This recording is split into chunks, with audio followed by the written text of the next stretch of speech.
Hello everyone, আসসালামু আলাইকুম and welcome to another class of physics. আমরা ভেক্টরের যাত্রাতে ছিলাম। আমরা ভেক্টরের যাত্রা অনেক দূর পর্যন্ত পাড়ি দিয়ে আসছি এবং আপনাদেরও ধৈর্য প্রায় শেষের দিকে যে ভাই ভেক্টর পড়তেছি কবে ভেক্টর শেষ হবে, তাই না?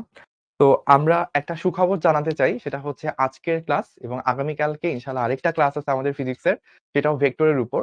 তো আজকের ক্লাস এবং আগামীকালকের ক্লাস করলে আমাদের ভেক্টর শেষ হয়ে যাবে। তো ভেক্টর শেষ হবে মানে কি? ভেক্টর শেষ হবে মানে হচ্ছে ভেক্টরের টপিক পড়ানো শেষ হবে। মানে চ্যাপ্টারটা ওভারঅল শেষ হবে। কিন্তু আমরা এর পরে আগামীকালকের ক্লাসের পরেও আরো ৩ টা ক্লাস করব। ওই ৩ টা ক্লাসে যেটা হবে শুধুমাত্র ভেক্টরের পুরো চ্যাপ্টারের অসংখ্য ম্যাথ আছে। সেই ম্যাথ গুলো আমরা ইনশাআল্লাহ সলভ করব। সেটা হচ্ছে আরো এক্সট্রা ৩ টা ক্লাস থাকবে। তো সুখবরটা হচ্ছে আগামীকালকে ইনশাআল্লাহ আমাদের ভেক্টর শেষ হয়ে যাবে। আমাকে অনেকে সালাম জানাচ্ছেন। ওয়ালাইকুম আসসালাম ওয়া রাহমাতুল্লাহ। আলহামদুলিল্লাহ ভাইয়া ভালো আছি। আপনাদের সবার কি অবস্থা? আপনারা কেমন আছেন? আমাদের সম্ভবত লাস্ট রোববার দেখা হইছিল। আমরা আরেকটা ক্লাস করছিলাম। ভেক্টরের উপর ১২ নাম্বার ক্লাস ছিল। সো আজকেরটা হচ্ছে ১৩ নাম্বার ক্লাস। তো অনেক লম্বা একটা চ্যাপ্টার। ভেক্টরের থেকেও বড় চ্যাপ্টার আপনারা সামনের কোয়ার্টারে পড়বেন, নিউটন মেকানিক্স আরো বড়। বাট নিউটন মেকানিক্স এর থেকেও আপনাদের ভেক্টরটা বেশি টাফ লাগার কথা। কারণ ইন্টারের ১ম চ্যাপ্টার ফিজিক্স হচ্ছে, আপনারা জানেন রয়্যাল সাবজেক্ট, এটা নিয়ে অনেক মারামারি হচ্ছে ফেসবুকে। তো রয়্যাল সাবজেক্টের রয়্যাল চ্যাপ্টার ভেক্টর। তো এটা নিয়ে তো অবশ্যই একটু প্রেশার খাওয়া লাগবে। তো আমার সাথে অনেকে কমেন্টে যুক্ত হয়েছে। আমি যদি একটু নামগুলো বলি, নিচ থেকে বলি। সাদিয়া আক্তার, তারপর সুদীপ্ত, তারপর সুস্মিতা ঘোষ। একটু উপরে উঠলে ভালো হইতো ভাইয়া। হ্যাঁ, সুস্মিতা ঘোষ আছে, সানজিদা আক্তার আছে, রিপা আছে, তানিয়া সুলতানা, নাসির আহমেদ, মোহাম্মদ হুমায়ুন, নাইমা, তারপর তুবা আক্তার, সানজিদা আক্তার, মিজানুর রহমান, সায়েম, তন্ময় চন্দ্র রায়, মাইশা আক্তার, রাও, আহা মাহমুদ, রিপা, সানজিদা, জুবায়েরা, তুবা আক্তার, মোস্তাকিম, সুস্মিতা, আরো অনেকে। নুজ আ নুজহাত, তাহসিনা, অমিত, মিজানুর রহমান, তাহসিনা জান্নাত। ওকে, থ্যাংক ইউ এভরিওয়ান। অনেকে হচ্ছে আমার সাথে কমেন্টে যুক্ত হয়েছেন। অনেকে জিজ্ঞেস করছেন, "ভাইয়া কেমন আছি?" আলহামদুলিল্লাহ ভাইয়া ভালো আছি। সালাম জানাইছেন অনেকে। সবাইকে একসাথে ওয়ালাইকুম আসসালাম। তো আমাদের দীর্ঘ বড় একটা যাত্রা, ভেক্টরের যাত্রা আমরা অলরেডি ১২ টা ক্লাস করে ফেলছি। তো আজকে এবং আগামীকালকে এই ২ টা ক্লাসে আমরা যেটা করব, ভেক্টর ক্যালকুলাস নিয়ে কাজ করব। যে ভেক্টর চ্যাপ্টারটা শেষ দিকে আমাদের ক্যালকুলাসের কিছু পার্ট থাকে। আমরা গত ক্লাসের একদম শেষ দিকে ক্যালকুলাসের পার্টটা শুরু করে দিছিলাম। আজকে এবং আগামীকালকে আমরা হচ্ছে ক্যালকুলাস নিয়ে আরো একটু কাজ করব। চ্যাপ্টারটা শেষ করব। চ্যাপ্টার শেষ করার পর আরো ৩ টা ক্লাস থাকবে। একটা এমসিকিউ, একটা সিকিউ, একটা অ্যাডভান্স প্রবলেম সলভিং। ওই ৩ টা ক্লাসে আমরা বেসিক্যালি ফিজিক্স এর ম্যাথস গুলো কিভাবে সলভ করতে হয় সেগুলো দেখব। ওভারঅল পুরো চ্যাপ্টারটা একটা রিভিউ হয়ে যাবে। আর আপেক্ষিক বেগ, সেই জিনিসটা আমি হচ্ছে রিভিউ করি নাই আপনাদের। অনেকটুকু পার্ট তো রিভিউ করছি। আপেক্ষিক বেগের মধ্যে যে কত কোণে ছাতা ধরতে হবে, তারপর কোন কাজ ভিজবে, এই টাইপের প্রবলেম গুলো ছিল। তো আমরা যখন আগামীতে ৩ টা এক্সট্রা ক্লাস করব ম্যাথস রিলেটেড, তখন আমরা আপেক্ষিক বেগের ওইগুলোও একটু রিভিউ করে নিব। আশা করি খুব সুন্দর করে চ্যাপ্টারটা শেষ হবে। এই কোয়ার্টার যখন শেষ হবে তখন আমাদের ভেক্টরটাও ইনশাআল্লাহ শেষ হবে। তো আমাদের শিখর এই কোয়ার্টারটা এইচএস 26 এর Q1 এটা শুধুমাত্র ভেক্টরের জন্য ঝুলে আছে। যেদিন শুভ ভাইয়া ঘোষণা করবে ভেক্টর চ্যাপ্টার শেষ, ওইদিন হচ্ছে আপনাদের এইচএস 26 এর কোয়ার্টার 1 শেষ হয়ে যাবে। তো আসেন আমরা এই কোয়ার্টারটা শেষ করার জন্য ভেক্টর চ্যাপ্টারটা একটু দ্রুত আগায় নিই। আমাদের আজকের দিনের মেইন টপিক হচ্ছে ক্যালকুলাস। আমরা ভেক্টরের ক্যালকুলাস সম্পর্কে জানবো। যদিও ক্যালকুলাস জিনিসটা হচ্ছে ম্যাথস এর পার্ট, বাট আমরা হচ্ছে ফিজিক্স এর মধ্যে বেসিক কিছু জিনিস জানতে হবে।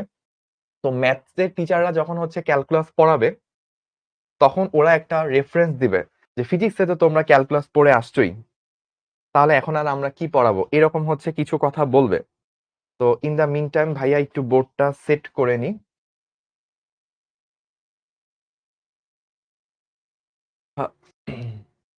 ওকে, তো আমরা আমাদের ক্যালকুলাসের যাত্রাটা শুরু করতেছি। Calculus, calculus.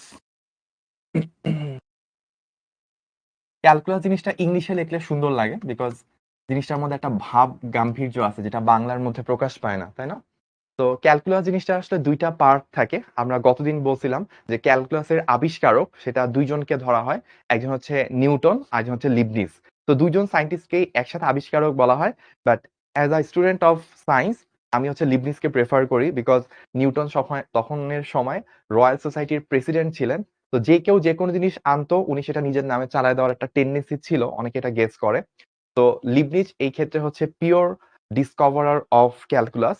সে হচ্ছে, তাকে বলা যায় ক্যালকুলাসের মূল আবিষ্কারক। ক্যালকুলাসে ২ টা পার্ট ছিল। একটা পার্ট হচ্ছে ডিফারেন্সিয়েশন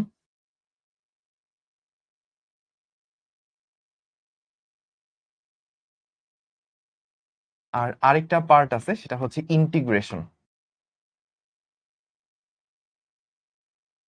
আপনারা যখন ম্যাথ করবেন ইন্টার ফার্স্ট ইয়ারের একদম শেষ দিকে হয়তো কোয়ার্টার 3 তে ইনশাআল্লাহ ম্যাথ করার সময় আপনারা দেখবেন ক্যালকুলাস পাবেন, ডিফারেন্সিয়েশন, ইন্টিগ্রেশন।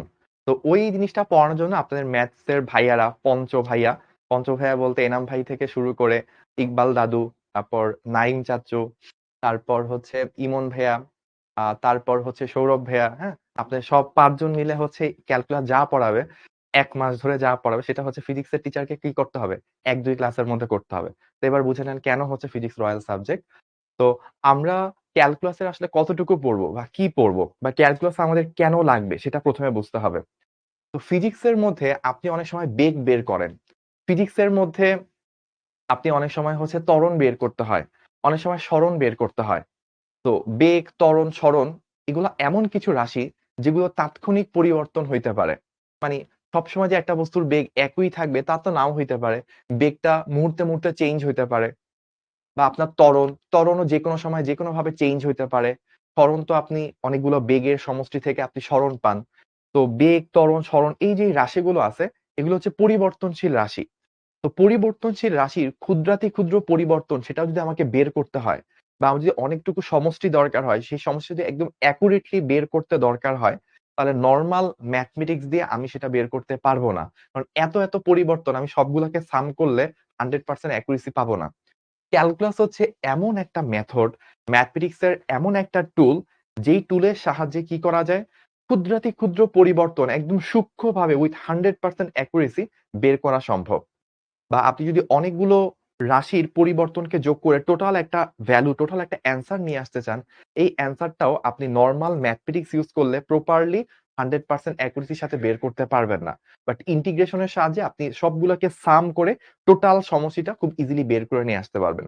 তো ক্যালকুলাসের ২ টা মেজর পার্ট, একটা ডিফারেন্সিয়েশন, একটা ইন্টিগ্রেশন। ভাইয়া জাস্ট এখানে সূক্ষ্ম বিষয়গুলো সম্পর্কে একটা বেসিক ধারণা দিব ২ ক্লাসে, যেটা আপনাদের ফিজিক্সের জন্য ইনশাআল্লাহ সাফিসিয়েন্ট হবে। তো ডিফারেন্সিয়েশন বলতে আমরা মনে রাখবো কি সূক্ষ্ম পরিবর্তন বের করার টেকনিক, আর ইন্টিগ্রেশন হচ্ছে সবগুলো রেজাল্টের সমষ্টি বের করার টেকনিক। তো ভাইয়া একটু সামেশনটা বা হচ্ছে সামারিটা পাশে লিখে দিচ্ছি, আপনারাও আপনাদের নোটস এর মধ্যে এটা তুলে ফেলবেন। ডিফারেন্সিয়েশন হচ্ছে সূক্ষ্ম পরিবর্তন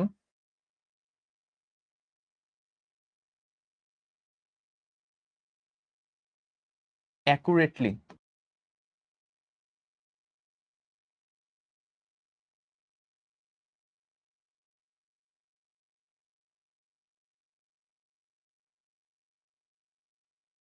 আর ইন্টিগ্রেশন কি? ইন্টিগ্রেশন হচ্ছে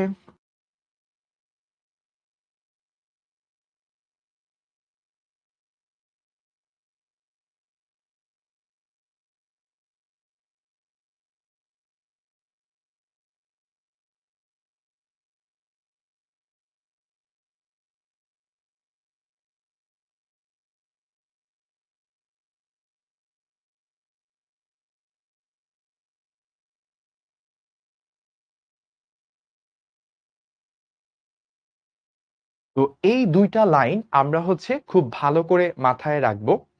তো এই ২ টা লাইনের মধ্যে ১ম টা কি বললাম? ডিফারেন্স হচ্ছে সূক্ষ্ম পরিবর্তন, সেটাও মেজার করার টেকনিক। আর ইন্টিগ্রেশন হচ্ছে অনেকগুলো রেজাল্টের সমষ্টি আমরা অ্যাকুরেসির সাথে নিখুঁতভাবে যদি বের করতে চাই সেটার টেকনিক হচ্ছে ইন্টিগ্রেশন। তাহলে চলেন আমরা একটু সামনে আগাই।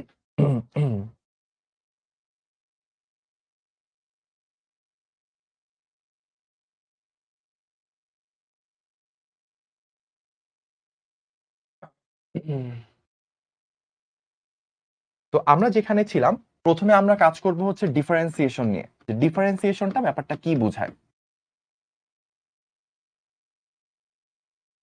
ডিফারেন্সিয়েশনের বাংলা নাম হচ্ছে ব্যবকলন। ব্যবকলন বা এটাকে ইংলিশে আমরা ডিফারেন্সিয়েশন বলে থাকি। তো আমরা নোট করব। অনেকেই আছে যে ভাইয়া কতটুকু কি নোট করতে হবে? এটা প্রায় সময় বলি। তো আজকে আবারও বলতেছি যে নোট আমরা কতটুক করব। ভাইয়া বোর্ডে যা কিছু লিখবো, আপনিও তা কিছু লিখবেন। আর কিছু জিনিস থাকে লাইক কোন একটা কোয়েশ্চেন অলরেডি স্লাইডের মধ্যে তোলা আছে। তো এমসিকিউ হইতে পারে, তারপর হচ্ছে পোল কোয়েশ্চেন হইতে পারে। ওগুলো আপনার আলাদা করে তোলার দরকার নাই। ওগুলো আপনি ক্লাস শেষে চাইলে জাস্ট কোয়েশ্চেনটা লিখে অ্যান্সারটা নোট করে ফেললেই হবে। বাট আমি যখন ক্লাসের মধ্যে লিখতে থাকবো, বোর্ডে ভাইয়া যা কিছু লিখবো, আপনি আপনার ক্লাস নোটের মধ্যে সেই জিনিসগুলো হচ্ছে অবশ্যই নোট করবেন। এবং একজন কমেন্ট করছে ইন্টিগ্রেশন, ইন্টিগ্রাল কি সেম কিনা? ইন্টিগ্রেশন হচ্ছে পদ্ধতির নাম। আর ইন্টিগ্রাল হচ্ছে আপনার কি বলবো মানে ব্যাপারটা এরকম, ইন্টিগ্রেশন হচ্ছে যদি নাউন হয়, ইন্টিগ্রাল হচ্ছে যাকে আমি করব। এটা আমরা একটু সামনে যাব, তখন আমরা একটু ডিটেইলস বলবো যে ইন্টিগ্রেশন, ইন্টিগ্রাল জিনিসগুলো আসলে কিভাবে কি করে। দুই একজন কমেন্ট করতেছে ভাই আগের ক্লাস না করলে কি আজকের ক্লাস বুঝবো কিনা? আজকের ক্লাস বোঝার জন্য অত কিছু জরুরি না। বিকজ আজকে একটা নতুন টপিক, নতুন টপিক বোঝার জন্য আগের পড়া না থাকলেও আপনি পড়তে পারবেন। তো চলেন আমরা আসলে বুঝা শুরু করি যে ডিফারেন্সিয়েশনটা আমাদেরকে কি বুঝাবে। আমরা গতদিন একটা গ্রাফ আঁকছিলাম। এটার কাছাকাছি একটা গ্রাফ আমরা আজকে আবার আঁকবো।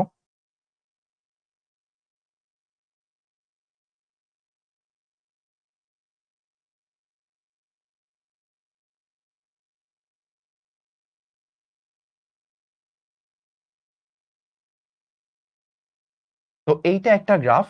এই গ্রাফে ওয়াই অক্ষে আছে হচ্ছে একটা ফাংশনের আউটপুট, আর এক্স অক্ষে আছে ইনপুট। তাহলে আমরা একটা জিনিস মাথায় রাখবো। কি মাথায় রাখবো? সেটা হচ্ছে এই এক্স হচ্ছে আমার ইনপুট, আর ওয়াই কি? ওয়াই হচ্ছে আমার আউটপুট। তো আমি দেখেন যখন ইনপুটটা চেঞ্জ করতেছি, তখন আউটপুটটা কিভাবে চেঞ্জ হচ্ছে সেটার কিছু একটা গ্রাফ আমাকে দেওয়া আছে। আর আরেকটা কথা বলি, আপনারা না পড়ার সময় মাথার মধ্যে অনেকগুলো প্রশ্ন আপনার মাথায় কিলবিল করতে থাকে। এগুলোকে ভাইয়া বলে থাকি শয়তানের ওয়াসওয়াসা। মানে আপনি ধরেন আগামী ৩০ মিনিট পর যেই জিনিসটা আপনার টপিকে আসবে, জিনিসটা না আপনার মাথায় অনেক সময় আগে চলে আসে। তো আপনি না অনেক পেরেশান হয়ে যান যে ভাই এটা যদি এটা হইতো, এটা যদি ওইটা হইতো, এটা যদি মহাকাশ ওইদিকে যাইতো, চাঁদ যদি ওইদিকে ঘুরতো কি হইতো? তো এইটা আসলে আপনাকে করে কি, যখন যেই টপিকটা বুঝা দরকার, ওই টপিক থেকে মাথাটা আপনার অন্যদিকে চলে যায়। চলে যাওয়ার কারণে মাথাটা ওইখানে ঘুরতে থাকে। ফলে মেইন পড়া ভাইয়া চলে যাচ্ছে, আপনি আরেক জায়গায় রয়ে গেছেন। তখন ১০ মিনিট পর আপনি আর বুঝতে পারেন না। এজন্য যখন যেই জিনিসটা পড়বেন, একটা জিনিস সবসময় মাথায় রাখবেন যে ভাইয়া একটা কথা যেটা অলরেডি বলে ফেলছি কিন্তু ভাই আপনি বুঝেন নাই। সেই জিনিসটা আপনি হচ্ছে একটু চিন্তা করবেন, ভাই এটা তো একটা জিনিস চলে গেল, ওইটা কি আমি বুঝতে পারলাম কিনা বা ওইখানে কিছু ল্যাকিং থাকলে সেটা নিয়ে আপনি চিন্তা করবেন। কিন্তু যেটা এখনো ভাইয়া আসি নাই, হয়তো পরে ভাইয়া পড়াবো বা নাও পড়াইতে পারি। ওইটা নিয়ে আপনার এখন এট লিস্ট টেনশন নেওয়ার কিছু নাই। যদি ভাইয়া পরবর্তীতে পড়াই তাহলে তো আপনি অলরেডি সেটা দেখবেন। আর যদি ভাইয়া নাও পড়াই, হয়তো ওইটা দরকার হবে না বা দরকার হলে আপনি কমেন্ট করে জানাবেন, কোনো সমস্যা নাই। কিন্তু যখন যেই টপিক বুঝাবো তখন এটার দিকে খুব মনোনিবেশ করবেন। তাহলে দেখবেন কি আপনি অলরেডি একটা স্টেপের পর একটা স্টেপ সুন্দর করে বিল্ড আপ করে একটা জিনিস ধরে ফেলতে পারছেন। তো একটা জিনিস যখন পুরাপুরি ধরে ফেলবেন, আপনার মনের অনেক কনফিউশন অটোমেটিক্যালি ক্লিয়ার হয়ে যাবে। তো আসেন আমরা ক্যালকুলাস সম্পর্কে জানি। ক্যালকুলাস এমন একটা জিনিস যেটা হচ্ছে আপনি ১-২ দিনে অনুভব করবেন না। এটা অনেক দিন লাগায় আপনি অনুভব করবেন। বাট আমার টার্গেট হচ্ছে এই ২ দিনের মধ্যে আপনাকে ক্যালকুলাস সম্পর্কে একটা বেসিক ধারণা দেওয়া।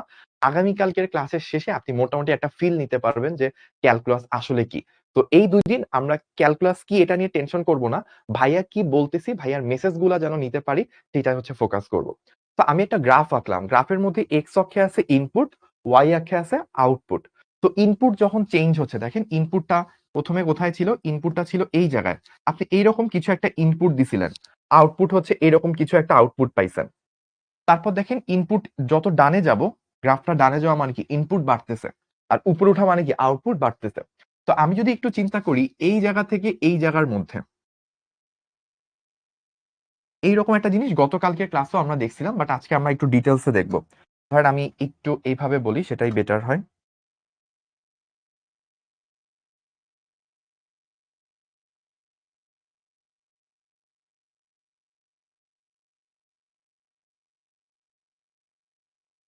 ওকে।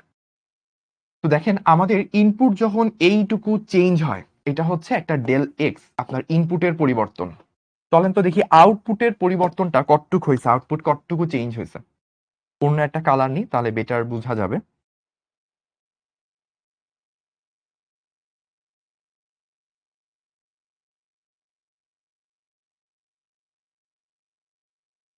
দেখেন ইনপুটে চেঞ্জ হওয়ার কারণে এইটুকু হচ্ছে আউটপুটে চেঞ্জ হয়েছে। তো এতটুকু ইনপুটের চেঞ্জের কারণে এতটুকু আউটপুট চেঞ্জ হয়েছে। তো আমাকে যদি ভাইয়া জিজ্ঞেস করে ভাই পরিবর্তনের হার কত, কি রেটে চেঞ্জটা হচ্ছে, এই যে জিনিসটা পরিবর্তন হচ্ছে মানটা চেঞ্জ হয়ে যাচ্ছে, ইনপুট চেঞ্জ হলে আউটপুট চেঞ্জ হয়ে যায়, তো এটা কি রেটে চেঞ্জ হচ্ছে এটা কেউ আমাকে জিজ্ঞেস করলো, তখন আমি কি করব ভাই, আমি বলবো যে পরিবর্তনের হার, আমি ধরেন এই পাশে লিখি পরিবর্তনের হার, তখন আমি কি করব, আউটপুটের পরিবর্তন ডিভাইডেড বাই ইনপুটের পরিবর্তন, এই জিনিসটা মাপবো। আচ্ছা, এখন আপনি চিন্তা করেন তো, আমি যদি সেম টাইপের একটা ঘটনা এই জায়গায় না মেপে এই জায়গায় মাপতাম,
আচ্ছা, এবার একটু দেখেন, আমি ব্যাপারটাকে আর একটু বোঝার চেষ্টা করি। তো আমাদের দুইটা সিনারিও দেওয়া আছে, এই জায়গায় যখন আমার ইনপুটটা চেঞ্জ হচ্ছিল, আউটপুটটা কতটুক চেঞ্জ হয়েছে, যে ডেল ওয়াই এটা এখানে দেওয়া আছে, del y one del x one. তো এখান থেকে আমরা পরিবর্তনের হার ঢালটা বের করছি। আর একটু পরে আরেকটা কেসে ইনপুটের পরিবর্তন আর আউটপুটের পরিবর্তন, তো এখানে আউটপুটের পরিবর্তনকে ইনপুটের পরিবর্তন দ্বারা ভাগ করলে দ্বিতীয় কেসে পরিবর্তনের হার বের করছে। এখন বলেন তো ভাইয়া, দুইটা কেসে পরিবর্তনের হার কি সমান আসছে নাকি হচ্ছে অসমান? যদি অসমান হয়ে থাকে কোনটা বেশি, এম টু বেশি নাকি এম ওয়ান বেশি, আপনাদের কাছে কি মনে হচ্ছে? আমাকে একজন প্রশ্ন করছে, নাম হচ্ছে মুশফিকুর। ও বলছে ভাইয়া পরিবর্তনের হার হইলে ডেল ওয়াইটা কেন উপরে যাবে, এটা একটা প্রশ্ন। ঠিক আছে, ওর প্রশ্নটার উত্তরটা ভাইয়া একটু ছোট্ট করে দিয়ে নি। তো ধরেন আমি এভাবে কথা বললাম, বা এই পাশে আলাদা করে আঁকতে পারি। তো ডেল এক্স ইনপুট পরিবর্তনে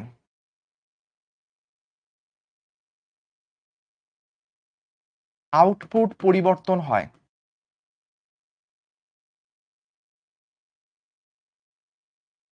ডেল ওয়াই, তাহলে একক ইনপুট চেঞ্জ হইলে আউটপুট চেঞ্জ হয় কত, del y divided by del x. তো ইনপুট একক পরিমাণ চেঞ্জ হলে আউটপুট কতটুক পরিমাণ করে চেঞ্জ হয়, এই রাশিটাকে আমরা কি বলি, এই রাশিটাকে আমরা হচ্ছে ঢাল বলে থাকি। তো ঢাল বা পরিবর্তনের হার, সেটা আসলে তাহলে কি del Y by del x. এই ঢালটাই আমরা দুই জায়গায় মাপছি, এটা প্রথম কেস, এটা দ্বিতীয় কেস। তো আমাকে অলরেডি হচ্ছে অনেকে বলছে, তাহসিনা বলছে, শাহিনুর বলছে, তারপর হচ্ছে যে নেহারিকা বলছে, আসমা বলছে, ওকে, তো সবাই বলছে এম টু বেশি হবে। তাহলে আমি একটু 1 মিনিটে সামারি করে নিই, আমরা কি বললাম, আমরা বললাম যে আমাদের অনেক সময় দেখা যায় ইনপুট চেঞ্জ হলে আউটপুট চেঞ্জ হয়, ইনপুটের সাথে সাথে আউটপুটটা কিভাবে চেঞ্জ হচ্ছে সেটা আমরা বোঝার চেষ্টা করি। এখন আপনার ডিফারেন্সিয়েশন কি, ক্যালকুলাস কি, ইন্টিগ্রেশন কি, এগুলার কোনো কিছু মাথায় রাখার দরকার নেই। ভাইয়া একটা ঘটনা বলতেছি, ধরেন এটা একটা গল্প, আপনি গল্পটা বোঝার চেষ্টা করেন। একটা সময় অটোমেটিক্যালি আজকের ক্লাস আগামীকালকের ক্লাসের শেষে ডিফারেন্সিয়েশন কি, ইন্টিগ্রেশন কি, ক্যালকুলাস কি আপনার কাছে পানি ভাত হয়ে যাবে। টার্ম নিয়ে মাথা ব্যথা বা হচ্ছে প্রেশার নেওয়ার দরকার নেই, আপনি ঘটনাটা বোঝার চেষ্টা করেন কি ঘটতেছে, that is more than enough. তো আমার এখানে ঘটনা কি, ইনপুট চেঞ্জ হচ্ছিল, ফলে আউটপুটটা চেঞ্জ হচ্ছে। তো এখানে ইনপুটের সাথে সাথে আউটপুটটা কি রেটে চেঞ্জ হয়, ইনপুট একক চেঞ্জ হলে আউটপুটটা কতটুকু চেঞ্জ হয়, সেটা হচ্ছে পরিবর্তনের হার। এইখানেও মাপলাম, এখানেও মাপলাম, দুইটা কেসেই মাপলাম। তো আপনারাই বলছেন যে ভাইয়া এম ওয়ান টা ছোট হবে, এম টু টা বড় হবে কেন, কারণ এখানে ইনপুট যতটুকু চেঞ্জ হয়েছে তার রেসপেক্ট আউটপুট কি অনেক অল্প চেঞ্জ হয়েছে, আর এখানে ইনপুট একটু চেঞ্জ করতে কি আউটপুট অনেকটুকু চেঞ্জ হয়েছে। তার মানে বুঝাই যায় যে এখানে ইনপুট অল্প পরিবর্তনে অনেক বেশি আউটপুটের চেঞ্জ আসবে, যেটা হচ্ছে আমার পরিবর্তনের হার বা ঢালটা হচ্ছে তত বেশি। আচ্ছা, তো এবার আসেন আমরা একটু সামনে আগাই। আহ এই ব্যাপারটাকে আরেকটু যদি আমি স্মুথ করতে চাই, আরেকটু যদি আমি এটাকে ডেফিনেশনটাতে একটু ভালো করে ফোকাস করি, তাহলে দেখেন কি হয়।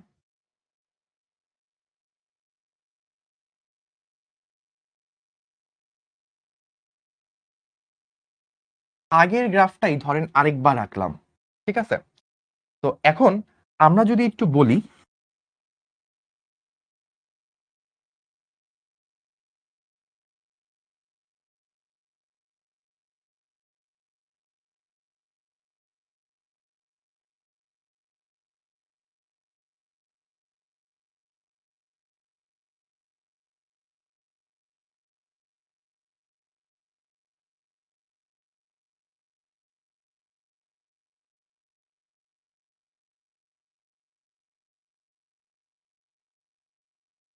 আমাকে ধরেন এরকম একটা সিচুয়েশন দিয়ে দিছে যে এইটা একটা গ্রাফ, এইখানে হচ্ছে ইনপুট হচ্ছে এক্স অক্ষ বরাবর, আউটপুটটা হচ্ছে ওয়াই অক্ষ বরাবর।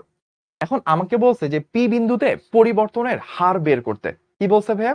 পি বিন্দুতে পরিবর্তনের হার বের করতে বলছে। এখন আপনি তখন চিন্তা করলেন, আচ্ছা পি বিন্দুতে যদি পরিবর্তনের হার বের করতে হয় তাহলে আমাকে কি করতে হবে? পি এর কাছাকাছি অল্প একটু জায়গায় ইনপুট চেঞ্জ হওয়ার কারেসপন্ডিং আউটপুট কতটুকু চেঞ্জ হয়েছে সেটা বের করতে হবে। তো আপনি তখন প্রথমবার এই কাজগুলো করলেন। কি কাজ করলেন? আপনি হচ্ছে প্রথমবার এই যে এইটুকু পরিবর্তন মাপলেন, আর হচ্ছে এই যে এইটুকু পরিবর্তন মাপলেন।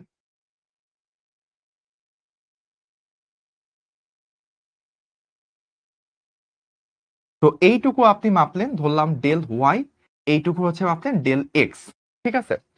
আচ্ছা এখন আমাকে বলেন তো, তা আমি যদি পি বিন্দুতে ঢাল বের করি, এম পি, পি বিন্দুতে ঢাল মানে হচ্ছে পি বিন্দুতে পরিবর্তনের হার, তাহলে কি হবে? Del Y by del x, এরকম কিছু একটা আসবে। এখন আপনারা একটু চিন্তা করে বলেন তো ভাইয়া, পি বিন্দু আছে একদম এই জায়গাটায়, আমি যদি তার চারপাশে এত বড় রেঞ্জে পরিবর্তনের হারটা মাপি, যে এইখান থেকে শুরু করে এইখান পর্যন্ত এইটুকু রেঞ্জে কিভাবে পরিবর্তন হচ্ছে সেটা যদি মাপি, তাহলে কি আমি পি বিন্দুতে পরিবর্তনের রেটটা একদম 100% অ্যাকুরেট পাইলাম, নাকি কাছাকাছি অ্যাপ্রক্সিমেট একটা ভ্যালু পাইলাম? বলেন তো কি হইতে পারে? এটাকে আমি একদম পারফেক্টলি পাইলাম, নাকি হচ্ছে অ্যাপ্রক্সিমেট আনুমানিক একটা ভ্যালু পাইলাম? অ্যান্সার হচ্ছে আনুমানিক পাইছি। কেন আনুমানিক পাইছি? বিকজ আমি হচ্ছে অনেক বড় রেঞ্জে কাজ করছি। কিন্তু আমার রেঞ্জটা যদি একটু ছোট হইতো, যত রেঞ্জটা ছোট হবে তাহলে কি ওই বিন্দুর খুব কাছাকাছি পরিবর্তনের হার বের হবে। এই যে অলরেডি আমাকে অনেকে কমেন্ট করছে যে ভাই আমরা পুরাপুরি অ্যাকুরেট পাইনি, কাছাকাছি পাইছি। তাহলে আরেকটু বেটার হইতো কি, ধরেন আমি এটাকে বেটার যেটা হইতো ওটাকে আমি হোয়াইট কালার দিয়ে রিপ্রেজেন্ট করি। যদি আমার ঘটনাটা এরকম হইতো, আমি খুব কাছাকাছি দুইটা পয়েন্ট নিলাম, একদম কাছাকাছি। তাহলে এখন যদি আমি বের করি যে ভাই আমার এইটুকু হচ্ছে, আমার এই যে এইটুকু জায়গা, এইটুকুকে আমি বললাম ডেল এক্স, আর এই যে এইটুকু জায়গা, এইটুকুকে বললাম আমি ডেল ওয়াই। তাহলে এইবার যদি আমি হোয়াইট কালার দিয়ে যেটা বের করছি, এমপি del Y by del x, এইটা কি আগের বারেরটা ধরেন ছিল 1 নাম্বার কেস, এবারটা বললাম 2 নাম্বার কেস। ওই বিন্দুর ঢালই বের করছি, দুই ভাবে বের করছি। বলেন তো কোনটা বেটার, কোনটা বেশি অ্যাকুরেট? তো এটা একটা পোল কোশ্চেন দি ভাই আপনাদেরকে। পোল কোশ্চেন, পোল কোশ্চেনটা আগের স্লাইডেই আমি ধরেন লঞ্চ করি, তাহলে আপনাদের জন্য বেটার হবে কোশ্চেন। তো পোল কোশ্চেনটা কি? কোনটি বেটার? অপশনের অ্যান্সার হচ্ছে তিনটা। কোনটি বেটার? 1 নাম্বার অপশন হচ্ছে এমপি ওয়ান, 2 নাম্বার হচ্ছে এমপি টু, 3 নাম্বার হচ্ছে বোথ সেম। বোথ সেম, কোনটি বেটার বলতে কোনটি বেশি অ্যাকুরেট এটা বোঝানো হচ্ছে। তো এই হচ্ছে আপনাদের পোল কোশ্চেন, আপনারা ভাইয়াকে জানাবেন পোল কোশ্চেনের অ্যান্সার। তো পোল কোশ্চেনের 3টা অপশন, যে কোনটা বেটার, এমপি ওয়ান বেটার নাকি এমপি টু বেটার নাকি বোথ সেম, দুইটাই হচ্ছে সমান, দুইটাই সেম পরিমাণ অ্যাকুরেট। আপনাদের কাছে এই চিত্র দেখে কি মনে হচ্ছে? তো আমরা অলরেডি লঞ্চ করে দিছি, আপনারা চিত্রটা একটু ভালো করে দেখেন, বুঝেন, আমাদেরকে অ্যান্সারটা জানান।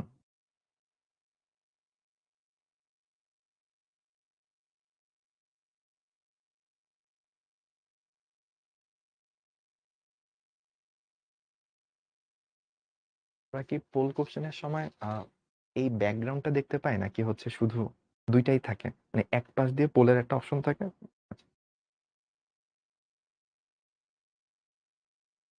ঠিক আছে, ক্লোজ করে দেবো।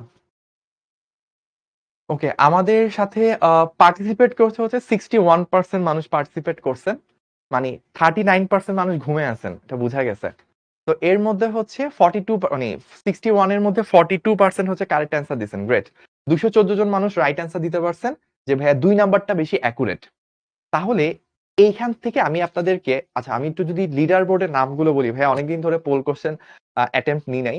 তো অনেকদিন পরে নিচ্ছি যেহেতু নামগুলো একটু বলা উচিত। ১ নম্বরে আছে মইনুল হাসান মাহিম, ২ নম্বরে আছে খন্দকার মোহাম্মদ ইমতিয়াজ নাহিম, অনেক ছোট নাম। ৩ নম্বরে আছে মোহাম্মদ পারভেজ জাবান, ৪ নম্বরে আছে মেহজাবান রহমান সাবা, তারপর উমর আব্দুল্লাহ নাইম, মাহাদি আহমেদ তাহসিন, ইফরাত জাহান এলমা, মোহাম্মদ আল ফুরকান, মোহাম্মদ রাব্বি আলী, আবু সুফিয়ান, মোসাম্মদ জান্নাতুল ফেরদাউস জিম, ১২ তে আছে মোহাম্মদ ওমর ফারুক, তারপর ১৩ তে জায়েদ মোহাম্মদ তা, ১৪ তে খালিদ তানভীর এবং ১৫ তে আজিম। আপনাদেরকে কংগ্রেচুলেশনস, আপনারা ভালো রেজাল্টের মাধ্যমে লিডার বোর্ডের ১ম দিকে আছেন। তো এখন তাহলে ব্যাপারটা কিরকম? আমি যখন ১ম বার নিছিলাম এই বড় রেঞ্জে, হলুদ কালারের বড় রেঞ্জে যখন আমি কাজ করছিলাম, তখন তো আমি অনেকটুকু বড় রেঞ্জে আউটপুট নিছি। তাহলে এখানে একটা এই টোটাল রেঞ্জ, এত বড় রেঞ্জে যখন আমি নিব, একটা এভারেজ আউটপুট দিবে। তা আমি যদি রেঞ্জটা ছোট করে ফেলি, অল্প একটু রেঞ্জের মধ্যে কাজ করি, তাহলে ওই বিন্দুতে যে মানটা, ওই বিন্দুতে ইনস্ট্যান্টেনিয়াসলি একদম ওই মুহূর্তে পরিবর্তনটা যেই রেটে ঘটতেছিল, তার খুব কাছাকাছি একটা রেজাল্ট পাবো। এর পরের ২ মিনিটে ভাইয়া যে কথাটা বলবো, এই কথাটা ক্যালকুলাসের 50% জিনিস আপনার মাথায় ঢুকাই দিবে। আপনারা অনেকেই ছোট একটু আগ থেকে প্রশ্ন করছেন, "ভাইয়া ক্যালকুলাস কি? ক্যালকুলাস কি? একটু বুঝায় দেন।" তো আগামী ২ মিনিটে ভাইয়া এই জিনিসটা বুঝায় দিব। এখানে আপনি একটা পোল কোশ্চেন অ্যান্সার করছেন না? যে ভাই MP1 এর থেকে MP2 বেটার। এই জায়গাটার মধ্যেই ক্যালকুলাসের 50% লুকায় আছে। কি বললাম? MP1 এর থেকে MP2 বেটার। কেন বেটার ভাইয়া? আপনি যত অল্প রেঞ্জে কাজ করতেছেন, তত কি কোন একটা বিন্দুতে একদম অ্যাকুরেট পরিবর্তনের হার বের করার খুব কাছাকাছি চলে যাচ্ছেন। তাহলে আপনি বুঝতেছেন ডেল এক্স, ডেল এক্স ইনপুটের রেঞ্জটা পরিবর্তনটা যত ছোট হবে, অ্যাকুরেসি কি হবে? তত বেশি হবে। তাহলে ইনপুটের পরিবর্তনটা যত ছোট রেঞ্জে আপনি হিসাবটা করবেন, আপনার অ্যাকুরেসিটা কি তত বেশি আসবে। তাহলে ইনপুটটা যদি ছোট করতে করতে করতে করতে একদম ছোট করে ফেলেন, শূন্যের খুব কাছাকাছি, তখন আপনার অ্যাকুরেসিটা বাড়তে বাড়তে বাড়তে বাড়তে কি হবে? একদম 100% হয়ে যাবে। তাহলে আপনি যদি অ্যাকুরেসি 100% চান যে একটা বিন্দু, ওই বিন্দু একদম ইনস্ট্যান্টেনিয়াসলি ওই বিন্দুতেই রেটটা কিভাবে চেঞ্জ হচ্ছে, তাহলে আপনাকে যেটা করতে হবে সেটা হচ্ছে ডেল এক্সটা একদম ছোট করতে হবে। ডেল এক্স যত ছোট করবেন অ্যাকুরেসিটা তত হাই হবে। তাহলে আপনার পরিবর্তনের হার, এটা কি আমি বলতে পারি যে পরিবর্তনের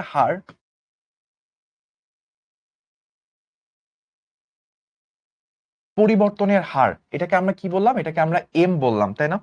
এই এমটা আসলে কি? Del Y by del x, তাই তো? এখান থেকে ভাইয়া একটা কথা লিখতেছি, আপনারাও ক্লাস লেকচারে নোট করবেন। ডেল এক্স যত ছোট হবে কোনো বিন্দুতে এম এর মান তত বেশি অ্যাকুরেট হবে। এখন একটু খেয়াল করেন, আমরা যে এম এম বলে চিল্লাচ্ছি, del Y by del x, এই ডেল ওয়াইটা আসলে ভাইয়া কি? ডেল ওয়াইটা হচ্ছে আউটপুটের চেঞ্জ বা আউটপুটের পরিবর্তন। আর ডেল এক্সটা কি? ইনপুট এর পরিবর্তন, তাই না? এখন খেয়াল করেন, আমরা যদি একটু এইটাকে গুছায় ফেলি, আউটপুটের পরিবর্তন যখন আপনি মাপতেছেন, আমি এটা গ্রাফ আকারে বলি, আউটপুটের পরিবর্তনটা যখন আপনি মাপতেছেন, তখন আসলে ঘটনাটা কি ঘটতেছে?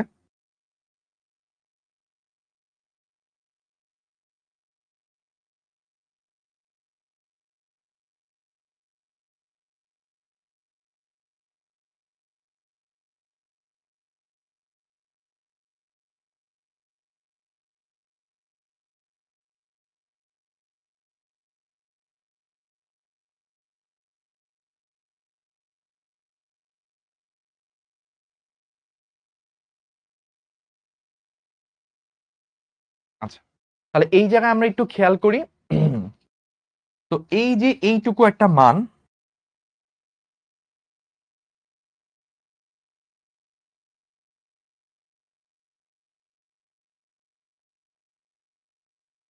খেয়াল করি আমরা যে আমাদের এই যে এইটা ছিল ইনপুট, যখন আমি এইটুকু ইনপুট দিছি তখন তার কারেসপন্ডিং এইটুকু হচ্ছে আউটপুট। তো আউটপুটটাকে আমি ওয়াই বলতে পারি, বা একটু বেটার হচ্ছে এফ অফ এক্স, যে এক্স পরিমাণ ইনপুট দিলে এইটুকু পরিমাণ আমি আউটপুট পাই, এটাই কি এফ অফ এক্স। আর যখন ইনপুটের মানটা আরেকটু বাড়াবো, টোটালটা কতটুকু হয়েছে এক্স প্লাস ডেল এক্স, তো ইনপুটটা যখন আরেকটু বাড়াইলাম তখন আউটপুটটা বের হয়েছে কি y equals to f of x plus del x. তাহলে আমাদের আউটপুটের যে পরিবর্তন ডেল ওয়াই, এটা আমরা কি বলতে পারি, এই পরিবর্তনটা হচ্ছে আমার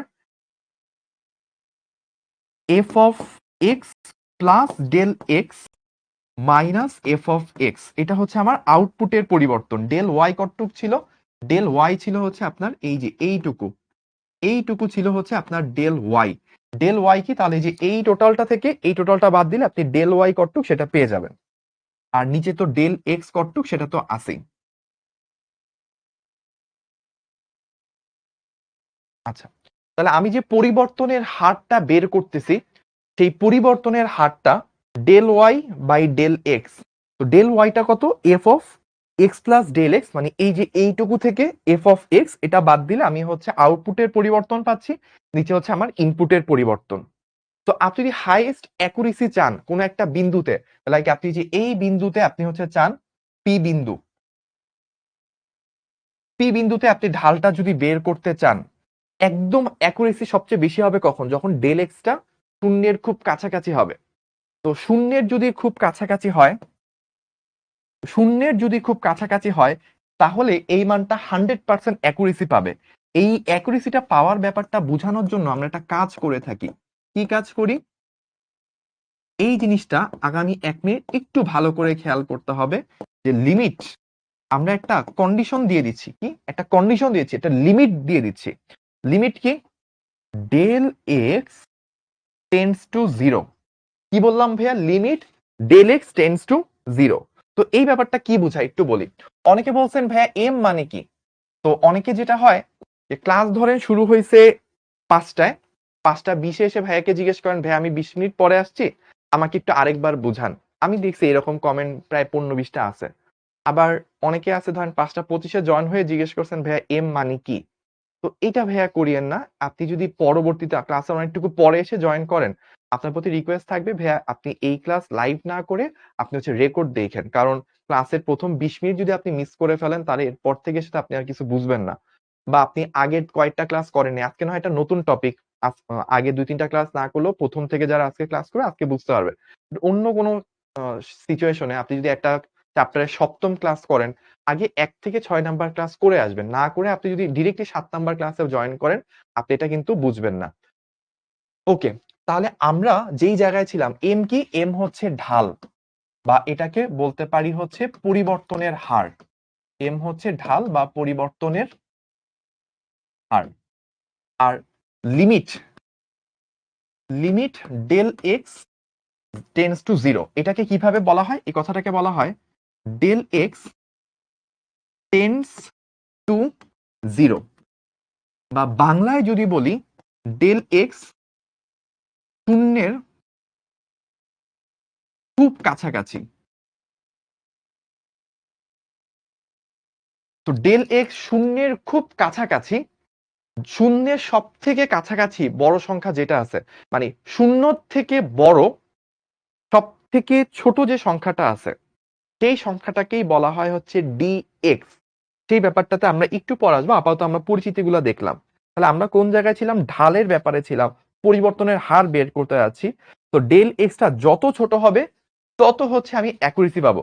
তো 100% অ্যাকুরেসি পাইতে হলে কি হইতে হবে, এইটা শূন্যের সব থেকে কাছাকাছি হইতে হবে। তাহলে ওই জিনিসটাই বলছি, শূন্যের সব থেকে কাছাকাছি জিনিসটা কত হওয়া পসিবল, আমরা কাল্পনিক ভাবে ধরে নিচ্ছি শূন্যের সব থেকে কাছাকাছি। আপনি বলবেন যে ভাই del x tends to zero মানে কত, ধরেন ডেল এক্স এর মান কি 0.1, অ্যান্সার হচ্ছে না। কেন না, কারণ 0.1 এর থেকে তো ছোট সংখ্যা আছে। তাহলে আপনি বলেন ভাই তাহলে 0.001, এটাও না, কারণ এর থেকেও ছোট সংখ্যা আছে 0. 0.0000001। অ্যান্সার হচ্ছে এটাও না, ডেল এক্স এর থেকেও ছোট। তাহলে কত? 0.0000। অনেক পরে যে একটা ওয়ান আছে। তো শূন্যের থেকে বড় সব থেকে ছোট যে সংখ্যাটা পসিবল সেটাই হচ্ছে del x tends to zero. শূন্যের থেকে বড় সব থেকে ছোট যে সংখ্যাটা আছে সেটাই হচ্ছে del x tends to zero. মানে শূন্যের ঠিক পরের সংখ্যাটা কত সেটাই হচ্ছে del x tends to zero. তাহলে ডেল এক্স এর মান কত এটা শুভ ভাইয়া কখনো বলতে পারবে না, এটা কোনো ম্যাথমেটিশিয়ান বলতে পারবে না, এটা হচ্ছে আমরা একটা কাল্পনিক ধারণা। শূন্যের থেকে বড় প্রথম যে বাস্তব সংখ্যাটা পসিবল সেটাই হচ্ছে শূন্যের সব থেকে কাছাকাছি সংখ্যা, ওটাকে আমরা del x tends to zero বলি। তাহলে এখানে আমরা কি করতেছিলাম, লিমিট এই কথাটার মানে কি, আমরা এই জায়গাটার মধ্যে কি বের করছিলাম, একটা পরিবর্তনের হার বের করতেছিলাম। পরিবর্তনের হারটা যত অ্যাকুরেসি পেতে চাই ডেল এক্সটা কি তত ছোট করতে হবে। তাহলে আমরা যদি 100% অ্যাকুরেসি পেতে চাই, একদম সর্বোচ্চ অ্যাকুরেসি পেতে চাই, তাহলে কি করতে হবে, ডেল এক্সটাকে শূন্যের সব থেকে কাছাকাছি নিতে হবে। শূন্যের সব থেকে কাছাকাছি বোঝানোর জন্যই হচ্ছে এই কথাটা ইউজ করা হয়। যখনই আপনাকে বলবে limit del x tends to zero, তার অর্থ হচ্ছে ডেল এক্স হচ্ছে শূন্যের সব থেকে কাছাকাছি সংখ্যা। তাহলে কি এই জিনিসটা হবে কি তখন সব থেকে পারফেক্ট, সব থেকে অ্যাকুরেট অ্যান্সার। ঠিক আছে, এই জিনিসটাকেই একটা নাম দেওয়া হয়। এই জিনিসটাকে কি বলা হয়, একটা নাম দেওয়া হয়। নামটা কি? DD x of F of x. এই পুরো ঘটনাটাকেই একটা নাম দেওয়া হয়। এই নামটাই হচ্ছে ডিফারেন্সিয়েশন। ঠিক আছে, তাহলে এখন দেখেন ভাইয়া কি বলতেছি। এই যে বললাম ডেল এক্স যদি শূন্যের খুব কাছাকাছি হয়, শূন্যের সব থেকে কাছাকাছি ছোট যে সংখ্যাটা পসিবল সেই সংখ্যাটাকে আমরা বলি ডিএক্স। তাহলে আমরা এটা মাথায় রাখবো, আরেকটা স্লাইডে দেখাচ্ছি। শূন্যের থেকে জিরো থেকে বড় সর্বাপেক্ষা ক্ষুদ্র বাস্তব সংখ্যা হলো ডিএক্স। তাহলে ডিএক্স এর মানটা কত হইতে পারে? 0.00000, অনেকগুলো জিরো জিরো জিরো পর পর একটা ওয়ান। এই জিনিসটাই হচ্ছে ডিএক্স। তাহলে আপনার এই যে মানটা, পরিবর্তনের হার আপনি বের করতে চান, এই পরিবর্তনের হারটা ডিএক্স যত ছোট হবে তত অ্যাকুরেট হবে। তো আপনি সব থেকে অ্যাকুরেট 100% অ্যাকুরেটের জন্য একটা শর্ত অ্যাপ্লাই করতে হবে। শর্তটাই হচ্ছে লিমিট, যে আমার ডিএক্সটা সব থেকে ছোট হইতে হবে। এই জিনিসটাই টেন্স টু জিরো। সব জিরো টেন্স টু জিরো থেকে ছোট কখনো হওয়া পসিবল না। এর থেকে ছোট কি হয়ে যাবে? জিরো হয়ে যাবে। জিরো হলে তো আর ব্যাপারটা থাকলো না। জিরো হলে তো আপনি কোনো রেঞ্জই পাবেন না। পরিবর্তন ইনপুটই যদি চেঞ্জ না হয় তাহলে আউটপুট তো চেঞ্জ হওয়া সম্ভব না। তো জিরো নেওয়া যাবে না, জিরোর থেকে একটু হলেও বড় নিতে হবে। জিরোর থেকে সবচেয়ে ছোট যে বড় সংখ্যাটা পসিবল এই টেন্স টু জিরো। ওই শর্ত যদি অ্যাপ্লাই করে তাহলে 100% অ্যাকুরেটলি একটা বিন্দুতে পুঙ্খানুপুঙ্খভাবে আপনি পরিবর্তনের হার বের করতে পারবেন। এইটাকে ডিফারেন্সিয়েশন বলা হয়। তো এখানে একটা অপারেটর দেওয়া আছে। এই অপারেটরটা কি? DD x of F of x. এটাকে কিভাবে রিড করে? এটাকে রিড করে এভাবে, ডি, আমি এভাবে একটু বলি, D D x of F of x, DD x of F x বা এফ অফ এক্স, এইভাবে হচ্ছে এটাকে রিড করে। এটার মানে কি? এটার মানে হচ্ছে এক্স এর ক্ষুদ্রাতি ক্ষুদ্র পরিবর্তন হইলে এফ অফ এক্স এর পরিবর্তনের হারটা কি হয়, সেটাই হচ্ছে d d x of F of x. তাহলে আমরা এই ব্যাপারটাকে একটু বলি যে আমরা এই যে D D x of F of x এটাকে তাহলে কি বললাম, একটা লিমিট অ্যাপ্লাই করা লাগবে। আমরা একটা লিমিট দিয়ে দিই যে del x tends to zero, তাহলে এফ এক্স এর যে পরিবর্তনের হার F x plus del x minus F X divided by del x, এই যে পরিবর্তনের হারটা, এটা যে একটা কন্ডিশন অ্যাপ্লাই করে যে ডেল এক্সটা সর্বাপেক্ষা ছোট সংখ্যা হইতে হবে, তাহলে আমরা যে পরিবর্তনের হার পাই সেটাকে আমরা DD x of F of x এইভাবে প্রকাশ করি। তো এটাকে আমরা বলছি একটু আগে যে D D x of F of x বলে। এটার মানে কি? এটার মানে হচ্ছে এক্স এর পরিবর্তনের সাথে সাথে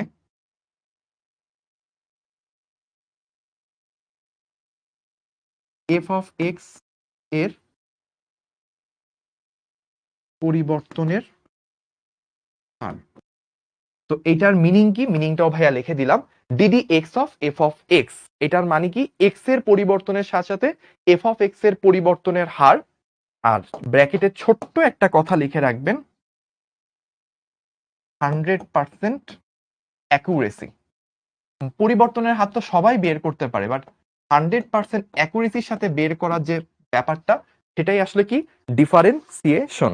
তাহলে আমরা এই জিনিসটাকেই বলি হচ্ছে ডিফারেন্সিয়েশন। এটার আরেকটা ব্যাখ্যা আছে, এটাকে এভাবে বলে এক্স এর সাপেক্ষে, এক্স এর সাপেক্ষে এফ অফ এক্স এর ব্যবকলন।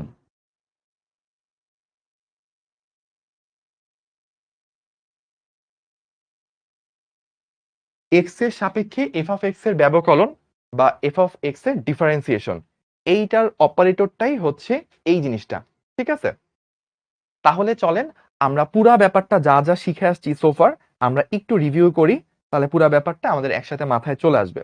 তো আমরা আজকে ক্লাস শুরু করছিলাম এই জায়গা থেকে, আমরা বলছিলাম যে ক্যালকুলাসের আবিষ্কারক লিবনিজ বা কোনো কোনো ক্ষেত্রে নিউটন।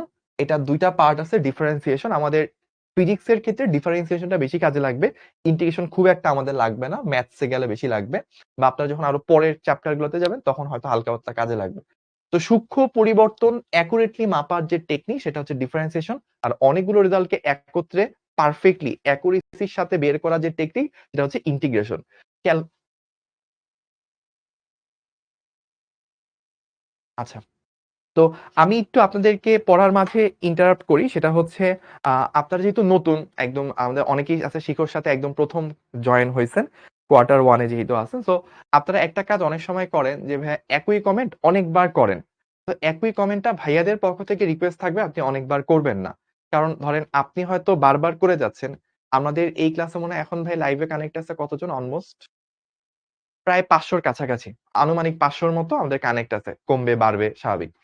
তো যদি চিন্তা করেন 500 জনের মধ্যে যদি 50 জনও কমেন্ট করে এবং একজন যদি একই কমেন্ট 10টা করে করে, তাহলে কিন্তু ধরেন 1 সেকেন্ডের মধ্যেই আমার সামনে 10-15টা কমেন্ট চলে আসবে। তো ভাইয়া তখন কারো কমেন্টটি চাইলেও আসলে দেখা পসিবল হবে না। এজন্য রিকোয়েস্ট থাকবে আপনি আপনার কমেন্টটা একবার করেন। এবং মোস্ট অফ দ্যা কেসে যেটা হবে, আপনি যেটা জিজ্ঞেস করতেছেন ওইটা দেখবেন ভাইয়া ক্লাসের মধ্যে সিকোয়েন্স অনুযায়ী একটু পর এমনি অ্যান্সার দিব। তো আপনি একবার কমেন্ট করে রাখেন, তাহলে দেখেন, এবং কমেন্টের আগে আর পরে স্টার বা 2-1টা ইমোজি দিয়েন, তাহলে বুঝবো যে হচ্ছে ভাই আপনি আ কিছু একটা জিনিস জানতে চাচ্ছেন। তারপর আপনি যদি না পান ৫ মিনিট পর ওই কমেন্টটা আরেকবার কইরেন। না পারলে ১০ মিনিট পর আরেকবার কইরেন। আমি বিশ্বাস করি যে 90% ক্ষেত্রে আপনি যে কমেন্টটা করতেছেন, ওইটা আগামী আধা ঘন্টার মধ্যে আপনি এমনিই অ্যান্সার পেয়ে যাবেন। তারপরেও যদি আপনি না পান, একবার কমেন্ট কইরেন বা ওই কমেন্টটা আপনি একটু পর ১০ মিনিট পর আরেকবার কইরেন। কারণ ২-৩ মিনিটের মধ্যে আপনি ওই একই কমেন্ট ১০, ১৫, ২০ বার করলেন। তাহলে এখানে যারা আছে পাইলট ভাইয়ারা ওনাদের পক্ষেও ম্যানেজ করা কষ্টকর হয়, বা হচ্ছে আমাদের যারা আমরা কমেন্ট দেখতেছি সেই কমেন্টটাও কিন্তু আমরা একজনের কমেন্ট বারবার আসলে বাকিদের কমেন্ট গুলো আমরা তখন আর দেখতে পারি না। তো এটা রিকোয়েস্ট থাকলো একটা কমেন্ট কখনোই একবারের বেশি করবেন না। যদি করতে হয় ৫ মিনিট ১০ মিনিট পর আরেকবার করবেন। এবং আপনার মোস্ট অফ দ্যা কেসেস কমেন্টের অ্যান্সারটা আপনি আধা ঘন্টার মধ্যে এমনিই পেয়ে যাবেন। আচ্ছা, তো আমাকে এবার আরো কিছু জিনিস আমরা একটু রিভিউ করে নিই। আপনাদের আমাদের অনেকগুলা কোয়েশ্চেন যেমন আসবে যে ভাই অপারেটর কি, ডি কি, ডিএক্স মানে আসলে আরো কি বোঝায়? এরকম অনেক সবসময় কি এক্সই হবে কিনা? এরকম অনেকগুলা কমেন্ট আছে। তো দেখবেন আমি ক্লাস শেষ করার মধ্যে এগুলা সবকিছু অলরেডি ভাইয়াই এক্সপ্লেইন করব। জাস্ট আমার সিকোয়েন্সটা হয়তো একটু পরে আসবে ওইটা। একটু পরে আপনি অলরেডি অ্যান্সার পেয়ে যাবেন। তাহলে এখন আমরা দেখেন কি পাইলাম? ডিফারেন্সিয়েশন এর মেইন কাজ হচ্ছে পরিবর্তনের হার বের করা। তাহলে অন্য অন্যান্য কেসেও আমরা কি করি? পরিবর্তনের হার তো মাপতেই পারি। তাহলে ডিফারেন্সিয়েশন এর স্পেশালিটিটা কি? স্পেশালিটি হচ্ছে অ্যাকুরেটলি বের করা, একদম পুঙ্খানুপুঙ্খভাবে বের করা। সেটাকে আমরা কিভাবে বললাম? আমরা ২ টা পয়েন্ট নিলাম যে আমরা এই জায়গায় পরিবর্তনের হার বের করলাম, এই জায়গায় পরিবর্তনের হার বের করলাম। তো আপনাদেরকে তখন জিজ্ঞেস করা হয়েছিল যে ভাইয়া পোল কোয়েশ্চেন দিয়ে যে এই ধরেন আমাদের এখানে পরিবর্তনের হার বের করলাম, এখানেও পরিবর্তনের হার বের করলাম। কোনটা বড়? তো আপনারা বললেন যে ভাই এই M2 টা এই জায়গায় পরিবর্তনটা বেশি হইছে। অল্প একটু ইনপুট চেঞ্জেই আউটপুটটা অনেক বেশি চেঞ্জ হয়ে গেছে। তাহলে এখানে পরিবর্তনের হারটা বেশি। তো আপনাকে ১ম এই জিনিসটা একটু রিয়ালাইজ করাইলাম। এরপর আমরা কি করলাম? আমরা বললাম যে P বিন্দুতে পরিবর্তনের হার বের করব। মানে P বিন্দুতে ইনপুট চেঞ্জ হলে আউটপুটটা কি রেটে চেঞ্জ হয়, ওই বিন্দুতে সেটা বের করতে চাই। তো আমরা ২ ভাবে বের করলাম। একটা হচ্ছে হলুদ কালারের বড় রেঞ্জে বের করলাম। বড় রেঞ্জে বের করে যে রেঞ্জ মানটা পাইলাম, পরিবর্তনের হারকে ঢাল বলা হয়। সেটা আমরা পাইলাম MP1। তারপর আমরা খুব ছোট্ট একটা রেঞ্জ নিয়ে পি বিন্দুর কাছে খুব অল্প একটা সাদা কালারের রেঞ্জ নিয়ে আমরা সেই একই জিনিসই বের করলাম। বের করার পর একটা পোল কোশ্চেন করলাম। পোল কোশ্চেনের মধ্যে 216 জন হচ্ছে রাইট অ্যান্সার দিতে পারছিল। ওরা বলল অবশ্য 500 জনের মধ্যে অলমোস্ট 200 জনের কাছাকাছি বা 150 জনের কাছাকাছি অ্যান্সারই করে নাই। ওরা সম্ভবত লাইভ অন করে ঘুমাচ্ছিল। এনিওয়েজ, তো আমরা তাদেরকে ঘুমে ডিস্টার্ব না করি। আমরা যারা পার্টিসিপেট করছি তাদের মধ্যে প্রায় মোর দ্যান 70-80% মানুষ রাইট অ্যান্সার দিছেন। তারা বলছেন যে ভাইয়া MP2 এটা হচ্ছে বেশি অ্যাকুরেট হবে। কেন অ্যাকুরেট হবে? কারণ আমি যত কাছাকাছি রেঞ্জে নিব ওই বিন্দুতে আপনার ওই বিন্দুর খুব কাছাকাছি গেলে কি হবে? ওই বিন্দুর অ্যাকচুয়াল অবস্থাটা পাবো। আমি যদি রেঞ্জটাকে বড় করে দিই তখন কি হচ্ছিল? যে আমার একটা এভারেজ ভ্যালু আসছিল। হয়তো দেখা গেছে যে ধরেন আপনি যদি এই টোটাল রেঞ্জের মধ্যে মাপেন, টোটাল রেঞ্জের মধ্যে পরিবর্তনের হার মাপেন তখন কি? এইদিকে দেখেন গ্রাফটা অনেক দ্রুত উঠতেছে। তাহলে এখানে পরিবর্তনের রেটটা বেশি। আবার এখানে দেখেন একটু স্লো উঠতেছে, তাহলে এখানে পরিবর্তনের রেটটা কম। আপনি যদি অনেক বড় একটা রেঞ্জ নেন তাহলে আপনি এভারেজ পাবেন, কোন একটা বিন্দুতে অ্যাকচুয়ালি কি ঘটতেছে সেটা পাবেন না। তো ওই বিন্দুতে অ্যাকচুয়ালি কি ঘটতেছে সেটা বের করতে হলে কি করতে হবে? ওইটার খুব কাছাকাছি রেঞ্জ নিতে হবে। যত কাছাকাছি রেঞ্জ দিবেন ওই বিন্দুতে তত সূক্ষ্মভাবে অ্যান্সারটা জানতে পারবেন। তখন আমরা বলছিলাম যে এই ডেল এক্সটা যেইটুকু রেঞ্জে কাজ করছে এটা যত ছোট করব অ্যাকুরেসি কি হবে? তত বেশি বাড়বে। তারপর আমরা বলছিলাম পরিবর্তনের হার এটাকে এম দ্বারা প্রকাশ করে, এটার মান আউটপুট বাই ইনপুটের চেঞ্জ। তারপর বলছিলাম ডেল এক্স যত ছোট হবে পরিবর্তনের মান বা ঢালটা তত অ্যাকুরেট হবে। তো এটা বলছিলাম আউটপুটের চেঞ্জ, ইনপুটের চেঞ্জ। তো আউটপুটের চেঞ্জটাকে আমরা f of x plus del x, মানে এটা হচ্ছে আমার সেকেন্ড ফাইনাল আউটপুট, এটা হচ্ছে আমার ইনিশিয়াল আউটপুট। ফাইনাল আউটপুটটা হচ্ছে f of x plus del x, কারণ এখানে ইনপুটটা ছিল হচ্ছে এক্স প্লাস ডেল এক্স, আর ইনিশিয়াল আউটপুট হচ্ছে এফ অফ এক্স, কারণ ইনপুটটা ছিল এফ অফ এক্স। তো যখন আমি এটা বের করছি, এটা হচ্ছে আমার আউটপুটের পরিবর্তন উপরেরটা, নিচে হচ্ছে ইনপুটের পরিবর্তন। তো আমি যে একটা কন্ডিশন দিয়ে দিই যে ইনপুটের চেঞ্জটা সর্বাপেক্ষা ছোট যেটা পসিবল সেটা হবে, সেটাই হচ্ছে limit del x tends to zero. তো limit del x tends to zero এটা কি বুঝায়? এটা বুঝায় যে ইনপুটের পরিবর্তন সর্বাপেক্ষা ছোট যেটা হওয়া পসিবল সেটা নেওয়া হয়েছে। তাহলে আউটপুটের চেঞ্জটা যেটা আসবে সেটাই হচ্ছে পরিবর্তনের হার 100% অ্যাকুরেট। তো এই ব্যাপারটাকেই বলা হয় এক্স এর সাপেক্ষে এফ অফ এক্স এর ডিফারেন্সিয়েশন। এক্স এর সাপেক্ষে এফ অফ এক্স এর ডিফারেন্সিয়েশন সেটা মানে এফ অফ এক্স এর ক্ষুদ্রাতি ক্ষুদ্র পরিবর্তনের হার বের করা বা ডিফারেন্সিয়েশন বের করা। এটাকে কিভাবে রিড করতে হয়, কিভাবে উচ্চারণ করতে হয়? উচ্চারণটা হচ্ছে d d x of F of x. ঠিক আছে? তারপর আমরা কি দেখছিলাম? আমরা বলছিলাম যে এম তো পরিবর্তনের ঢাল, এটা বলছিলাম। এই জিনিসটা মানে হচ্ছে ডেল এক্সটা তো 0.1 0.01 আপনি যতই হয় না কেন তার থেকেও ছোট হওয়া পসিবল। তো সর্বাপেক্ষা ছোট যেই মানটা পসিবল সেটাই হচ্ছে ডেল এক্স। তো del x tends to zero এটাকে বলা হয় ডেল এক্স শূন্যের খুব কাছাকাছি। মিনিংটা একটু এলাবোরেট করছিলাম। তারপর ভাইয়া কি বলছিলাম? এই যে D D x of F of x এটাকে আপনি কি কি ভাবে মানুষের কাছে প্রকাশ করতে পারেন? এটাকে আপনি বলতে পারেন এক্স এর সাথে এফ অফ এক্স এর পরিবর্তনের হার 100% অ্যাকুরেসি বোঝানোর সময় বলবেন। আপনি একটু শর্টে বলতে চান তাহলে বলবেন এক্স এর সাপেক্ষে এফ অফ এক্স এর ডিফারেন্সিয়েশন। এইটা যে কথা এক্স এর সাপেক্ষে এফ অফ এক্স এর পরিবর্তনের হার 100% অ্যাকুরেসি, একই কথা। তো আমরা এই পুরা জিনিসটা বের করলাম। বের করার পর আলটিমেটলি আমরা কি পাইলাম? আলটিমেটলি আমরা যেটা পেলাম সেটা হচ্ছে যে D D x of F of X is equals to limit del x tends to zero. লিমিটকে অনেক সময় লিমিট পুরাপুরিও লেখা, অনেক সময় LIM এইটুকু লেখলেও হয়। F x plus del x minus f of x divided by del x, এইটুকু হচ্ছে আমরা পেলাম। আচ্ছা, এবার আমি একটু বলি যে অপারেটর, অপারেটর সম্পর্কে আপনারা জানেন। আমাদের অপারেটর কিরকম আছে?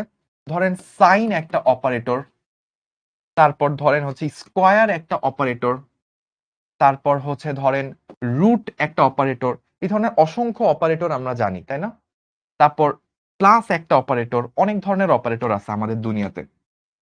তো এইটা ধরেন 1 number operator, 2 number operator, 3 number operator, তারপর এটা ধরেন 4 নাম্বার অপারেটর। তো অপারেটর গুলোর কাজ কি? একটু আমরা দেখি যে অপারেটর গুলোর কাজ কি। তো এখানে এই অপারেটরটার ইনপুট কি? এই অপারেটর ইনপুটটা হচ্ছে একটা অ্যাঙ্গেল। অ্যাঙ্গেল সে ইনপুট নেয়, সে অ্যাঙ্গেলটাকে আমরা কি বলে থাকি? অ্যাঙ্গেলটাকে আমরা থিটা বলে থাকি, তাই না? তো আপনার তখন কি হয়? আউটপুটটা যেটা পান, আউটপুটটা আপনি পান হচ্ছে সাইন থিটা, এভাবে আপনি পান। তারপর এখানে ধরেন ইনপুট দিলেন, এখানে আপনি ইনপুট একটা সংখ্যা দিলেন এক্স, আউটপুটটা তখন কি পাবেন? আউটপুটটা তখন আপনি পাবেন হচ্ছে এক্স কে সে স্কোয়ার করে দিবে।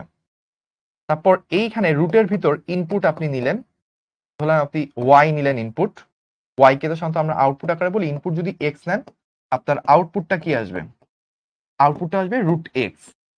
তো এই জায়গাতে কোনো সব জায়গায় যে ইনপুট একটাই হবে তা না, ধরেন এখানে আপনি এম আর এন দুইটা ইনপুট নিলেন, তো আউটপুট তখন কি আসে, আউটপুট তখন আসে হচ্ছে এম প্লাস এন।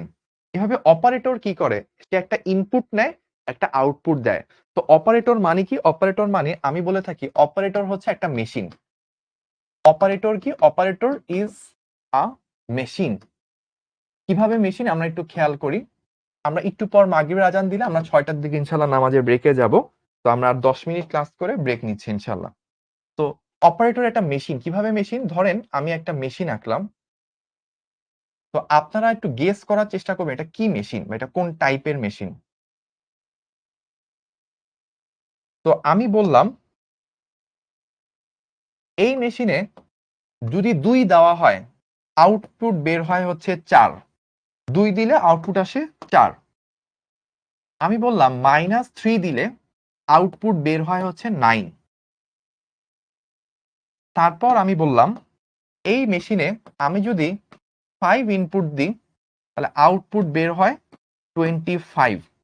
তাহলে একটু কেউ গেস করে বলতে পারেন এই মেশিনের নাম কি, এই মেশিনের নাম কি। অলরেডি সবার প্রথমে আমাকে অ্যান্সার বলছে মাহাদি স্কয়ার, ভেরি গুড। তো এই মেশিনটার নাম হচ্ছে স্কয়ার মেশিন, স্কয়ার মেশিন। লাল কালি মনে হয় বোর্ডে খুব একটা ভালো দেখা যায় না, আমি সো স্কয়ার মেশিন বা স্কয়ার অপারেটর, এই মেশিনটার নাম হচ্ছে স্কয়ার মেশিন বা অপারেটর।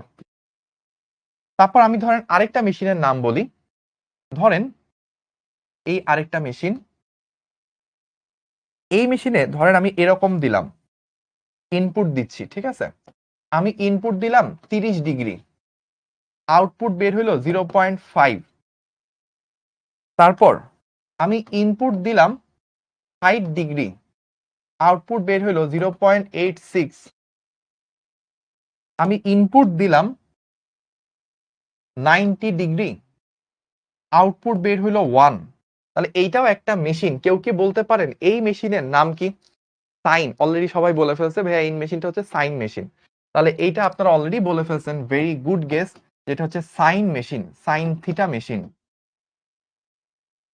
এরপর আমি আরেকটা মেশিন নিয়ে কাজ করব।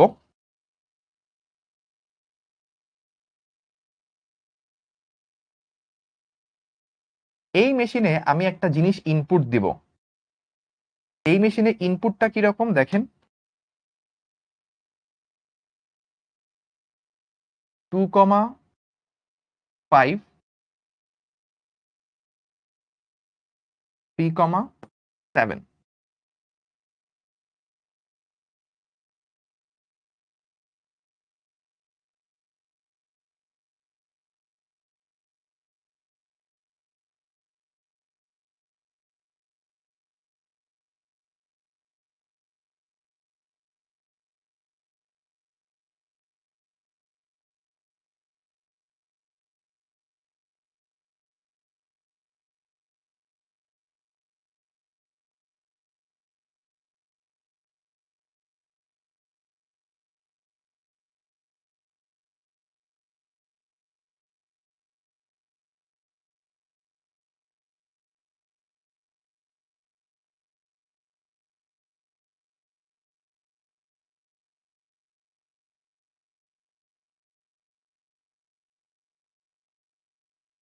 আচ্ছা, এই মেশিনটা যতগুলা মেশিন দেখছি তার মধ্যে সব থেকে ভয়াবহ মেশিন কোনটা? এই মেশিনটা।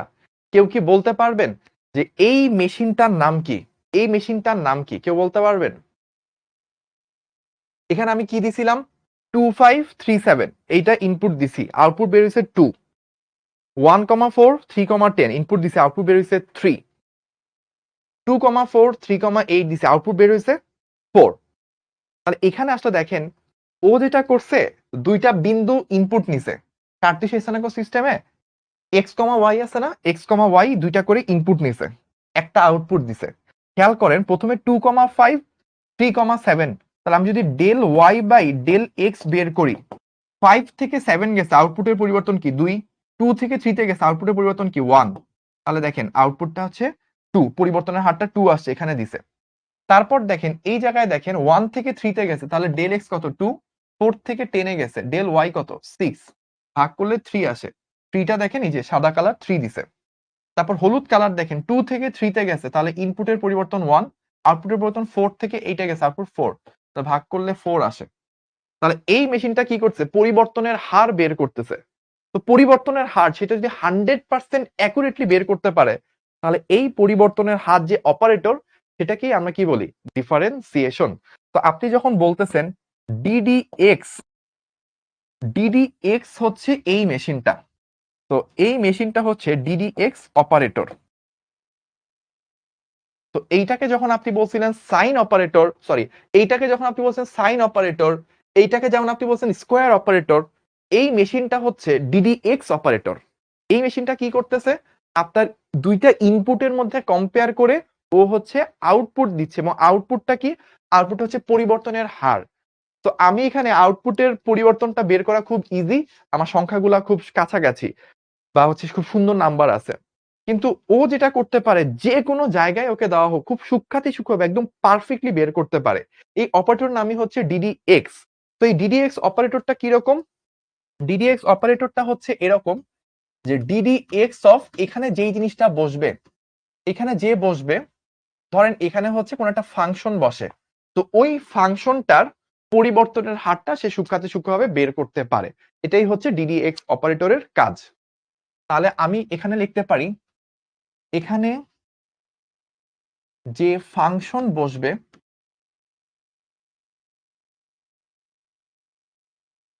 তার পরিবর্তনের হার সূক্ষ্মভাবে বের করা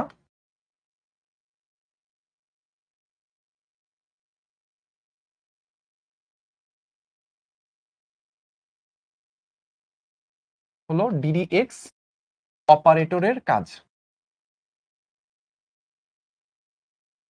আচ্ছা, তাহলে আমরা এতক্ষণ পর্যন্ত ডিডিএক্স কি, ডিডিএক্স অপারেটর কি, ডিফারেন্সিয়েশন কি, সেই জিনিসগুলো হচ্ছে আমরা বের করলাম। আমরা 2-3 মিনিট কিছু কথা বলে ইনশাআল্লাহ আমরা নামাজের ব্রেকে যাব। এবার আমাদেরকে যেটা করতে হবে, ডিফারেন্সিয়েশনের কিছু সূত্র মুখস্থ করতে হবে। ডিফারেন্সিয়েশন এর কিছু সূত্র। তো 1 নাম্বার সূত্র যেটা মনে রাখতে হবে, ডিডিএক্স অফ কনস্ট্যান্ট, যে কোনো একটা ধ্রুবককে যদি আপনি ডিফারেন্সিয়েশন করেন, অ্যান্সারটা আসবে 0। কেন? কারণ ডিফারেন্সিয়েশন মানে কি, পরিবর্তনের হার। যেটা ধ্রুবক তার কি কোনো পরিবর্তন হয়? ইনপুট চেঞ্জ হলেও ধ্রুবকটার কোনো চেঞ্জ হয় না, তাই পরিবর্তনের হার হচ্ছে 0। 2 নাম্বার কি, ডিডিএক্স অফ এক্স, এই পরিবর্তনের হারটা হচ্ছে 1, কারণ ইনপুটও এক্স, আউটপুটও এক্স। তো ইনপুট যতটুকু চেঞ্জ হবে, আউটপুটও কি ততটুকু চেঞ্জ হবে, সো পরিবর্তনের হারটা অলওয়েজ 1 হয়। এর পরের গুলো ভাইয়া ব্যাখ্যা দিব না, এর পরের গুলো হচ্ছে আপনাকে সূত্র আকারে মনে রাখতে হবে। ম্যাথমেটিক্স যখন আপনি ফার্স্ট ইয়ারের শেষ দিকে করবেন, তখন আপনাকে এটা গ্রাফ টাফ একে এক্সপ্লেইন করবে যে কেন সূত্রটা এরকম হয়। আমরা জাস্ট আমাদের ফিজিক্সের জন্য কয়েকটা সূত্র কাজে লাগবে, এই সূত্রগুলো আমরা জেনে রাখবো। ধরেন আপনাকে যদি বলে ddx of x to the power N, তাহলে অ্যান্সারটা কি আসবে, মানে এক্স এর উপর যদি কোনো একটা পাওয়ার থাকে, এক্স এর উপর যদি কোনো একটা পাওয়ার থাকে x to the power N, তাহলে সূত্র হচ্ছে পাওয়ারটা সামনে আসবে আর উপর থেকে পাওয়ারটা 1 কমে যাবে, মানে উপরের পাওয়ারটা সামনে আসবে, পাওয়ার একটা কমে যাবে। তাহলে 4 নাম্বার কি, 4 নাম্বার হচ্ছে ডিডিএক্স অফ লন এক্স, যদি লন এক্স কে ডিফারেন্সিয়েশন করেন অ্যান্সার আসবে 1/x। 5 নাম্বার হচ্ছে ddx of sine x, differentiation করলে আসবে cos x। 6 নাম্বার হচ্ছে ddx of cos x, differentiation করলে আসবে মাইনাস সাইন এক্স। 7 নাম্বার হচ্ছে ddx of tan x, differentiation করলে আসবে sec স্কয়ার x। তো মেইনলি এই কয়টা, আরেকটা জিনিস অ্যাড করতেছি, ddx of E to the power x, answer আসবে E to the power X, E to the power X এর ডিফারেন্সিয়েশন করলেও যা ছিল তাই রয়ে যাবে। তো এই যে এই 8টা সূত্র, এই 8টা সূত্র একটু মুখস্থ করবেন। ভাইয়া জাস্ট ছোট্ট একটা ম্যাথ দেখাবো, ম্যাথ দেখাই ভাইয়া একটা ব্রেক নিব যে এই সূত্রগুলোকে কিভাবে এক্সপ্লেইন করতে হয়। তো আমি রিকোয়েস্ট করব এটা একটা ছবি তুলে রাখেন, এটার কোনো পোস্ট দিবেন না বা দেওয়ার দরকার নাই, জাস্ট ছবিটা তুলে রাখবেন, ভাইয়া যখন ম্যাথ করাবো ম্যাথের সাথে যেন রিলেট করতে পারেন। ঠিক আছে, 3 সেকেন্ড গুনবো, 1 2 3। তো আমরা একটা ছোট্ট ম্যাথ করি। ম্যাথটা কিরকম দেখেন, আমরা একটা ফাংশনকে ডিফারেন্সিয়েশন করব। ফাংশনটা হচ্ছে, ধর আমরা 1 নাম্বার প্রবলেম করতেছি, ফাংশনটা এরকম 5x², বা একটু উপরে দিই, 5x⁴ এই হচ্ছে আমার একটা ফাংশন। এটা একটা ফাংশন, এই ফাংশনকে আমি ডিফারেন্সিয়েশন করব। তাহলে মাথায় রাখবেন রুল নাম্বার 1, যদি কোনো একটা ফাংশনের শুরুতে একটা কনস্ট্যান্ট গুণ আকারে থাকে, যেমন এখানে 5 গুণ আকারে আছে একটা কনস্ট্যান্ট, তাহলে ওইটা হচ্ছে বাইরে চলে আসে। কোন একটা কনস্ট্যান্ট যদি গুণাকারে থাকে সেটা বাইরে চলে আসে। তাহলে আমরা কি শিখলাম, পাশে সাইড নোট করে রাখবো, অবশ্যই সাইড নোট করবেন। কনস্ট্যান্ট গুণাকারে থাকলে তা বাইরে চলে আসে। আচ্ছা, তাহলে এরপর কি পাচ্ছি, 5 ইন্টু x⁴ মনে আছে পাওয়ারটা কি হয়, সামনে চলে আসে, আর উপর থেকে পাওয়ারটা কি হয়, 1 কমে যায়। ওই যে আমরা পড়ছিলাম ডিডি এক্স অফ x⁴n কি আসে, n x⁴n-1। তো এখানে n কত ছিল, 4, 4টা সামনে চলে আসছে, আর n-1, 4 - 1 কত, 3 হয়। তো এই জিনিসটাই হচ্ছে আমার এই ক্ষেত্রে এটাই হচ্ছে আমার অ্যান্সার। তো এইভাবে হচ্ছে এই প্রবলেম গুলো আমরা সলভ করতে পারি। ঠিক আছে, আমার সাথে অনেকেই হচ্ছে অ্যান্সার বের করছেন। তো আলটিমেটলি করলে 20x³ এইভাবে আসবে। তো আমরা একটা প্রবলেম সলভ করলাম, পরবর্তী আমরা আরো প্রবলেম সলভ করব। এখন একটা আমরা নামাজের ব্রেকে যাব।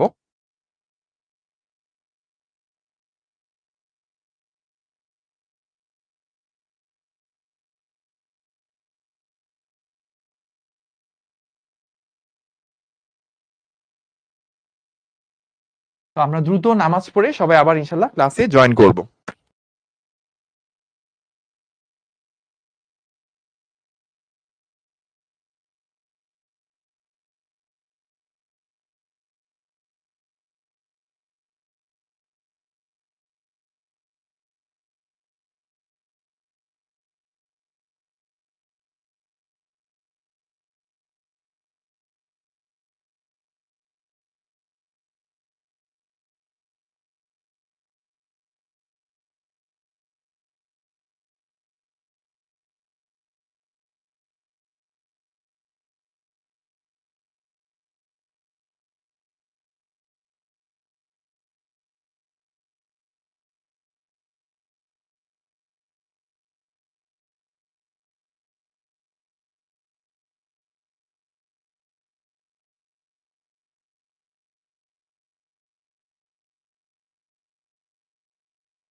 আসসালামু আলাইকুম and welcome back to the class. নামাজ শেষ করতে একটু টাইম বেশি লেগে গেছিল। তো এর মধ্যে আপনাদেরই এক ব্যাচমেট, সে হচ্ছে সুদূর কক্সবাজার থেকে আমাদের সাথে দেখা করার জন্য শিক্ষক ক্যাম্পাসে চলে আসছে। ওর নাম সোহাইব। তো আপনারা মাঝে মাঝে আসবেন, আমার সাথে দেখা সাক্ষাৎ করে যাবেন। তো আমরা বিরতির আগ পর্যন্ত এই ম্যাথটা করছিলাম, এটা ছিল আমাদের লাস্ট ম্যাথ। তার নাই আপনি বলছে সুস্মিতা ঘোষ, নাই যে আমি আসি, হ্যাঁ আমি চলে আসছি আবার। অনেকে সালাম জানাচ্ছেন, ওয়ালাইকুম আসসালাম। তো আমরা বিরতির আগ পর্যন্ত ডিফারেন্সিয়েশন নিয়ে অনেক কাজকর্ম করেছিলাম। আমরা হচ্ছে যে কয়েকটা প্রবলেম সলভ করার দিকে আগাচ্ছিলাম, যেমন একটা প্রবলেম সলভ করছি। চলেন আমরা এবার আরেকটা প্রবলেম সলভ করব, প্রবলেম নাম্বার 2। তো 2 নাম্বার প্রবলেম আমাদেরকে কি বলছে? 2 নাম্বার প্রবলেম আমাদেরকে এরকম দেওয়া, ডিডি এক্স অফ, আমাকে বলছে x to the power 5 plus E to the power x, এইটা আমাকে বের করতে বলছে। ঠিক আছে ভাইয়া, চশমা খুললে আপনাকে অন্যরকম লাগে। চশমা খুললে সব মানুষকে অন্যরকম লাগে, যারা চশমা পরে তাদের সবাইকে চশমা খুললে অন্যরকম লাগে, সেটা নাথিং নিউ।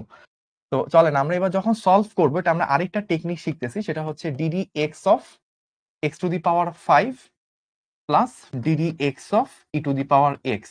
অর্থাৎ কখনো যদি আপনি দেখেন দুইটা জিনিস যোগ আকারে আছে, আপনি চাইলে আলাদা আলাদা ভাবে এইটা সলভ করতে পারবেন। তাহলে x to the power 5 K differentiation করলে কি হবে? পাওয়ারটা সামনে আসবে 5 ইন্টু এক্স টু দি পাওয়ার, পাওয়ার কি হয়ে যাবে? 5 থেকে 1 কমে 4 হবে, plus E to the power X, E to the power X এর ডিফারেন্সিয়েশন করলে কি হবে? ই টু দি পাওয়ার এক্সই থেকে যাবে। তো এই হচ্ছে আমার বর্তমান অ্যান্সার। তাহলে আমরা এখানে একটা নতুন জিনিস শিখলাম। নতুন জিনিসটা কি শিখলাম? D d x of F of x, f one x plus f two x, যদি দুইটা ফাংশনকে যোগ করা হয় তাহলে আলটিমেটলি রেজাল্ট আসে হচ্ছে d d x of f one x plus d d x of f two x. এইভাবে আপনি চাইলে জিনিসটাকে রিপ্রেজেন্ট করতে পারেন। ঠিক আছে, তো আমরা এই সিস্টেমটা দেখে ফেললাম।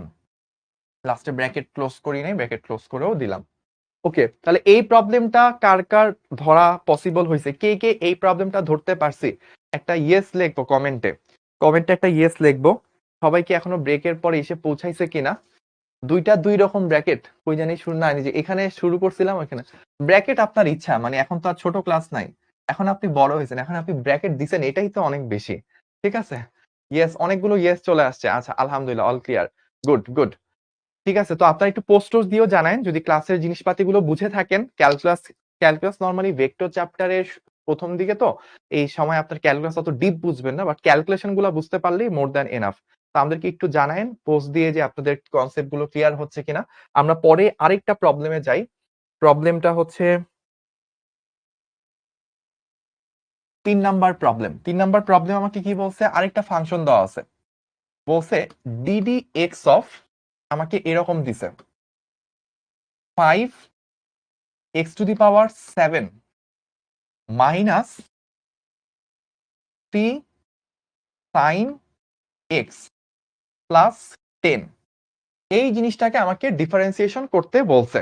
ঠিক আছে, ঠিক আছে। DD x of E to the power x, DD x কোথায় গেল?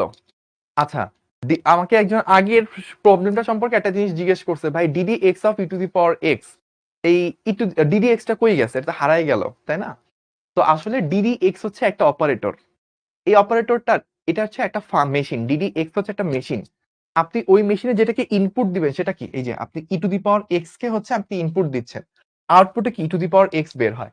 এইখানে ডিডি এক্স একটা মেশিন, মানে এভাবে মাথায় রাখবেন, ডিডি এক্স এটা হচ্ছে একটা মেশিন, এটা হচ্ছে মেশিন। এর ভেতরে যাকে বসাবো সে হলো ইনপুট। ঠিক আছে, আর ডিডি এক্স অফ এটা হলো আউটপুট, মেশিনের আউটপুট।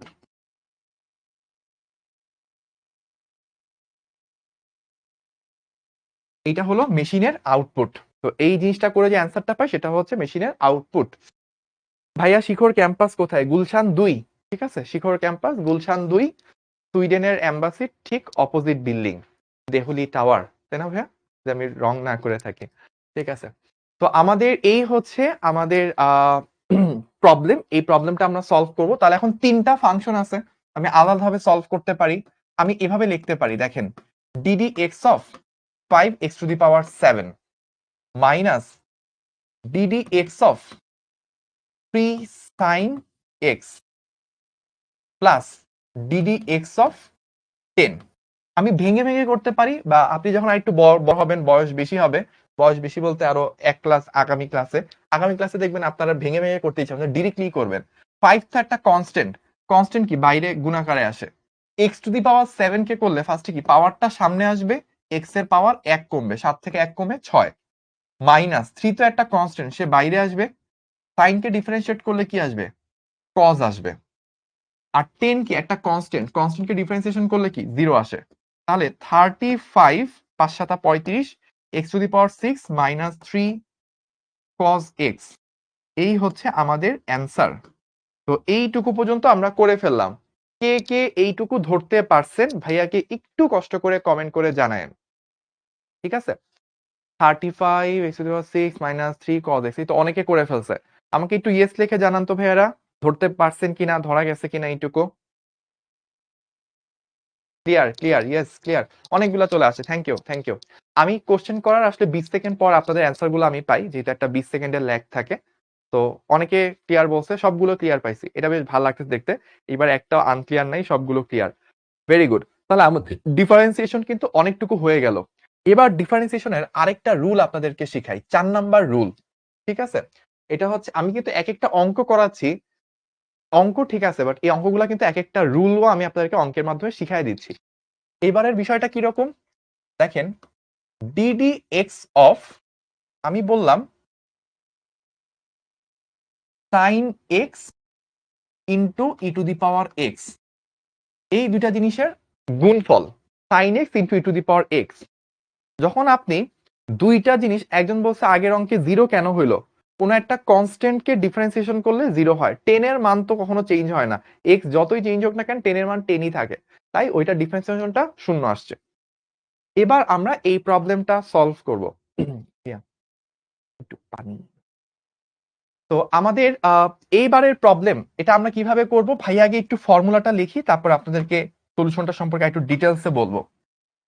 প্রবলেমটা হচ্ছে, দেখেন যখন দুইটা জিনিস গুণাকারে থাকবে, আমরা করব কি, প্রথমটাকে ডিফারেন্সিয়েশন করব, sin x এটাকে ডিফারেন্সিয়েশন করব, আর E to the power x এটাকে বাইরে ফেলে রাখবো। এবার আমি করব কি, sin x কে বাইরে ফেলে রাখবো, যা আছে পড়ে থাকুক, E to the power x কে ডিফারেন্সিয়েশন করব।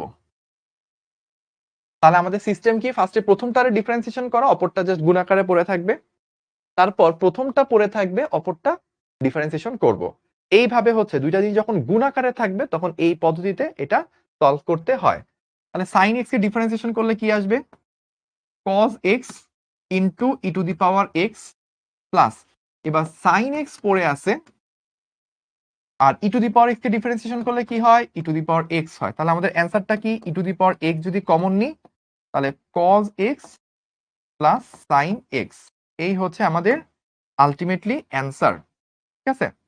প্রবলেমটা যদি সুন্দর লেগে থাকে আপনি কিন্তু একটা স্ক্রিনশট নিয়ে রাখতে পারেন, কারণ এনাম ভাই, তারপর হচ্ছে নাইম ভাই, ওনাদের দিন শেষ, এখন দেখছেন শুভ ভাই ম্যাথ সব করাই ফেলতেছে।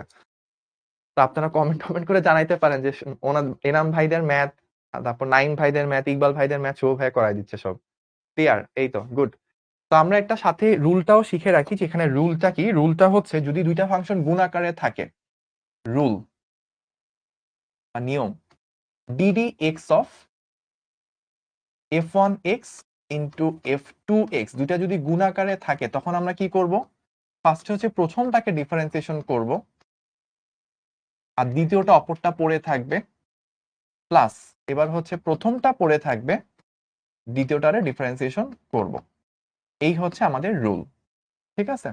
আচ্ছা, তাহলে আমরা এইটাও করে ফেললাম। এবার আমরা আরেকটা প্রবলেম করব, ভাইয়া 45-এ শেষ করব। এবার আমরা আরেকটা প্রবলেম করি, এটা হচ্ছে আমাদের 5 নাম্বার প্রবলেম। 5 নাম্বার প্রবলেমটা আরেকটা রুল আপনারা জানবেন এর মাধ্যমে।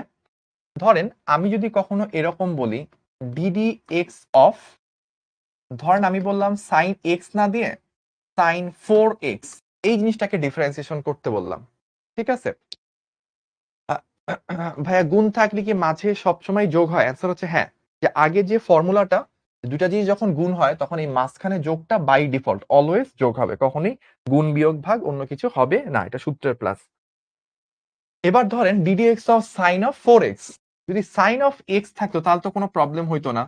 সাইন এক্স থাকলে কি হইতো, মানে আমি একটু পাশাপাশি দেখাই তাহলে ভালো বুঝতে পারবেন ব্যাপারটা। ধরেন আপনাকে যদি বলতো যে ভাই DD x of sine x, তাহলে কি কোনো কনফিউশন থাকতো? কোনো কনফিউশন থাকতো না, অ্যান্সারটা কি আসতো? কজ এক্স আসতো। কিন্তু এখন বলছে কি সাইন 4x, এখন আপনি ফার্স্টে করবেন কি, এটারে ডিফারেন্সিয়েট করে কি আসে, সাইনকে ডিফারেন্সিয়েশন করলে কজ আসে। তো কজ অফ 4x আপনি লিখলেন, কিন্তু ভিতরে তো এক্স ছিল না, মানে এইখানে যেই জিনিসটা আছে এখানে তো ওই জিনিসটা নাই, অন্য কিছু আছে, তাহলে ওইটাকে আরো একবার ডিফারেন্সিয়েশন করা লাগবে। তাহলে ডিফারেন্সিয়েশন করব, তাহলে কি আসে, কজ এক্স ইন্টু 4টা বাইরে আসবে, DD x of x, DD x of x এটার মান কত 1, তাহলে কজ এক্স ইন্টু 4 ইন্টু 1 বা আসতেছে হচ্ছে 4 কজ এক্স। এই হচ্ছে আমাদের অ্যান্সার। আমরা কিন্তু অ্যান্সারটা কত বের করে ফেললাম। তখন আমরা কি কি মাথায় রাখবো, যে এক্স এর পরিবর্তে আমরা এই জায়গাটা একটু খেয়াল রাখবো, এইখানে যেই জিনিস এখানে কিন্তু সেই জিনিস না। তাহলে আমরা এই জায়গাটায় মাথায় রাখবো এক্স এর পরিবর্তে অন্য কোনো রাশি থাকলে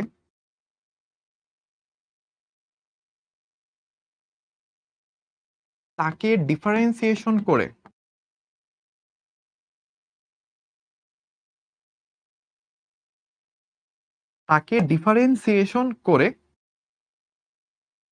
তার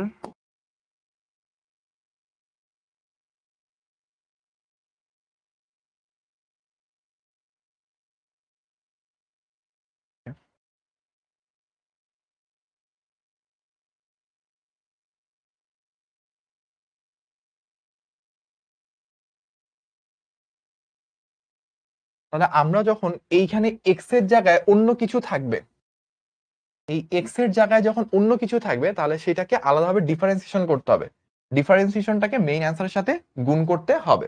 ঠিক আছে? তাহলে এই যে 4টা সামনে চলে আসলো। আচ্ছা এখানে একটা ভুল করছি, কোথায় ভুল করছি কে কে বলতে পারবে? ভুলটা হচ্ছে এখানে ভিতরে শুধু কজ হবে না, মানে কজ অফ 4x হবে। ভাইয়া গতি জড়তার কারণে একটা ভুল করছি। থ্যাংক ইউ যে এক দুজন আমাকে ধরায় দিছেন, আমি গতি জড়তার কারণে ভুল করে ফেলছিলাম, আপনারা আমাকে ধরায় দিছেন, গুড। তো এইভাবে হচ্ছে আমরা এই প্রবলেম গুলো সলভ করতে পারি। ঠিক আছে? তাহলে আমরা এইটুকু পর্যন্ত সলভ করলাম। এবার একটা রিয়েল লাইফ প্রবলেম সলভ করবো, একটা রিয়েল লাইফ প্রবলেম সলভ করব।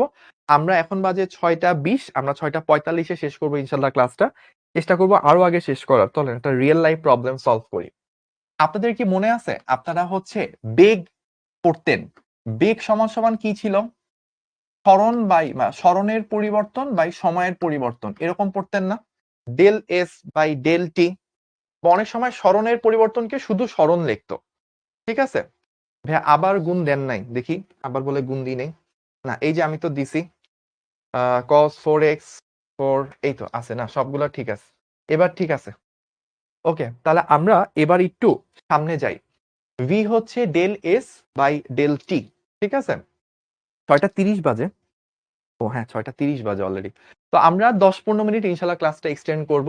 আমাদের বেগ হচ্ছে del s by del t, এটা তো আমরা পড়ছি, কিন্তু এটা হচ্ছে নট অ্যাকুরেট।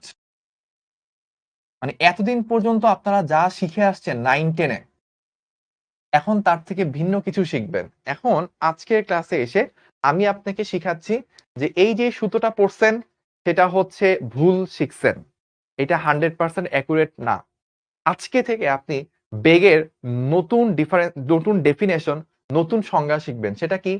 বেগ হচ্ছে ডিডিটি অফ এস, সময়ের সাথে সাথে সরণের পরিবর্তনের হার, সেটাই হচ্ছে বেগ। কেন? কারণ আপনি যখন del s by del t নেন তখন তো আপনি একটা বড় রেঞ্জে কাজ করেন। বড় রেঞ্জে যখন আপনি বের করেন সেটা হচ্ছে এভারেজ বেগ, এটা পুরাপুরি পারফেক্ট না একদম। ওই প্রত্যেকটা মুহূর্তে মুহূর্তে কত, সেটা হচ্ছে 4x আবার আলাদা হবে না ভাইয়া? আমাকে একজন কমেন্ট করছে, দেখি তো আমি। 4x আবার আলাদা, ফার্স্টে sin 4x কে করলে cos 4x হয়, 4x কে আলাদা ডিফারেন্সিয়েশন করছি, 4 বাইরে আসছে, x 1 হয়েছে, তাহলে 4 ইন্টু 1, 4 ইন্টু 1, তাহলে 4 বাইরে আসলো cos x। না ঠিক আছে, এটার মধ্যে কোনো ঝামেলা নাই, ঠিক আছে, লা রাইবা ফিহি, এটার মধ্যে কোনো সন্দেহ নাই, ঠিক আছে।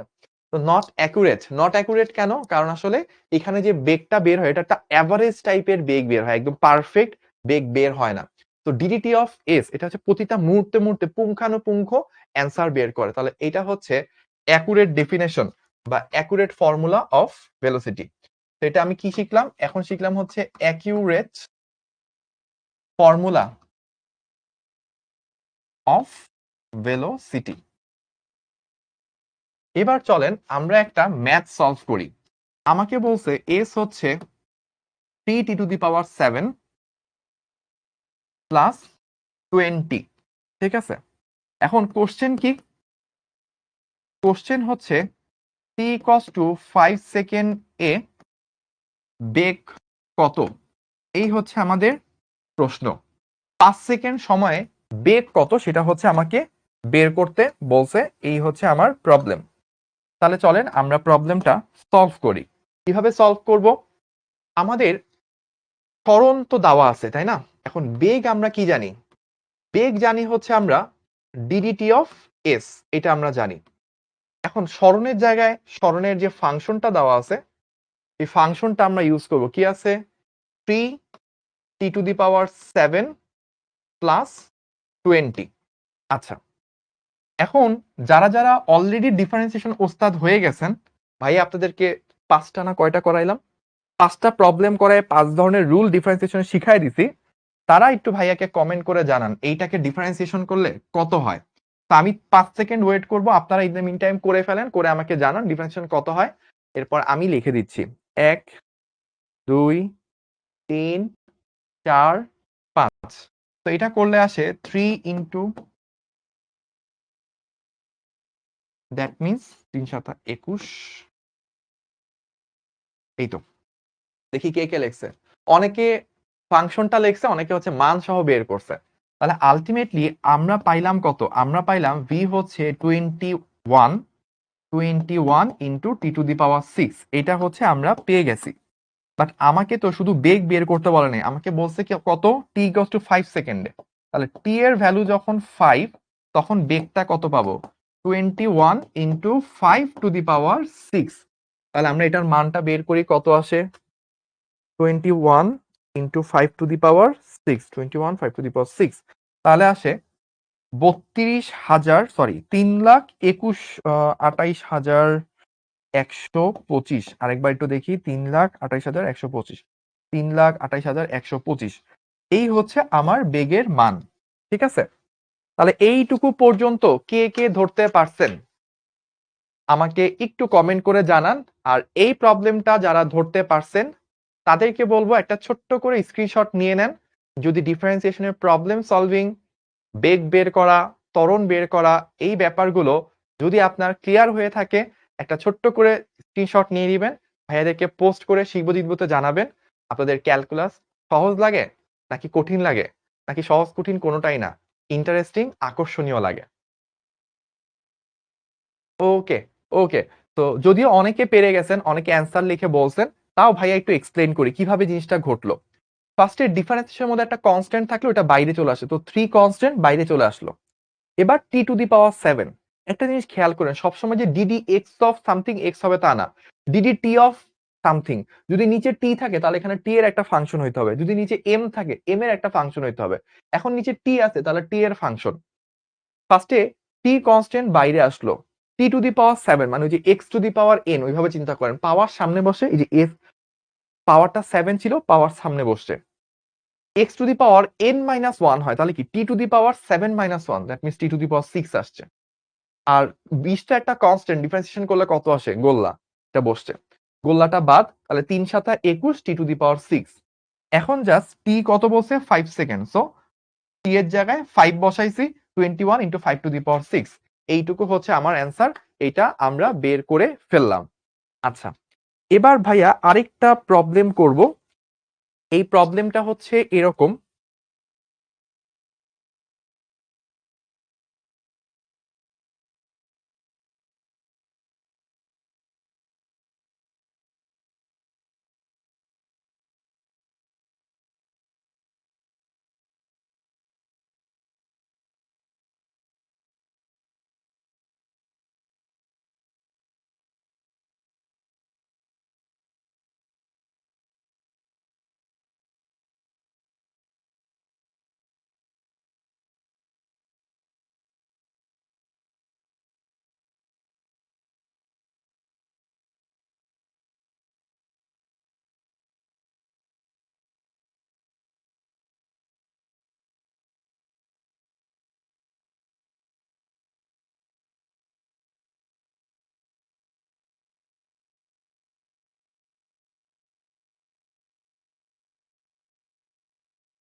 হ্যাঁ, তোলেন, সমস্যা নেই। সোহেব চলে আসেন। আসেন সামনে আসেন। তো এই যে দেখেন ভাইয়ারা বলতেছিলাম আপনাদেরই এক ব্যাচমেট, ভাইয়ার নাম শোয়েব, তাই না? এই যে শোয়েব চলে আসছে, এই যে HSC 26 আপনাদেরই এক ফ্রেন্ড, ওর নাম শোয়েব। ও হচ্ছে সুদূর কক্সবাজার থেকে আমাদের এই শিখর ক্যাম্পাস ভিজিট করার জন্য ও চলে আসছে। শোয়েব, কিছু বলবা তোমার ফ্রেন্ডের জন্য? কি বলবো ভাই? বলো, ওদেরকে একটা হাই হ্যালো দিয়ে দাও। হাই। এই যে শোয়েব তোমাদেরকে হাই হ্যালো দিয়ে দিল। তো তোমরাও চাইলে কোনো এক সময় আমাদের শিখর ক্যাম্পাসে এসে ভিজিট করবা, ভাইদের সাথে দেখা করে যাবা ইনশাল্লাহ। চা কফি খেয়ে চলে যাও। এই যে শোয়েব বলছে হচ্ছে ওর মতো করে চা কফি খাওয়া। তো আপনারা অনেক সময় হচ্ছে কমেন্ট করেন যে ভাই আমাদের গিফট কই, আমাদের হচ্ছে যে টিপ কই, বা আমাদের হচ্ছে যে ভাইয়া আমাদেরকে খাওয়া দাওয়া দেন, আমাদেরকে চকলেট দেন, এই সেই। তো এই যে ভাইয়াদের কিন্তু চা কফির অফার অলওয়েজ থাকে। হ্যাঁ, ওই যে আমাদের সাথে একটা সেলফি তুলতে যাচ্ছে, তো সেলফি আমরা একটা নিয়ে নিই। ওকে, থ্যাংক ইউ। ঠিক আছে ভাইয়া, আল্লাহ হাফেজ।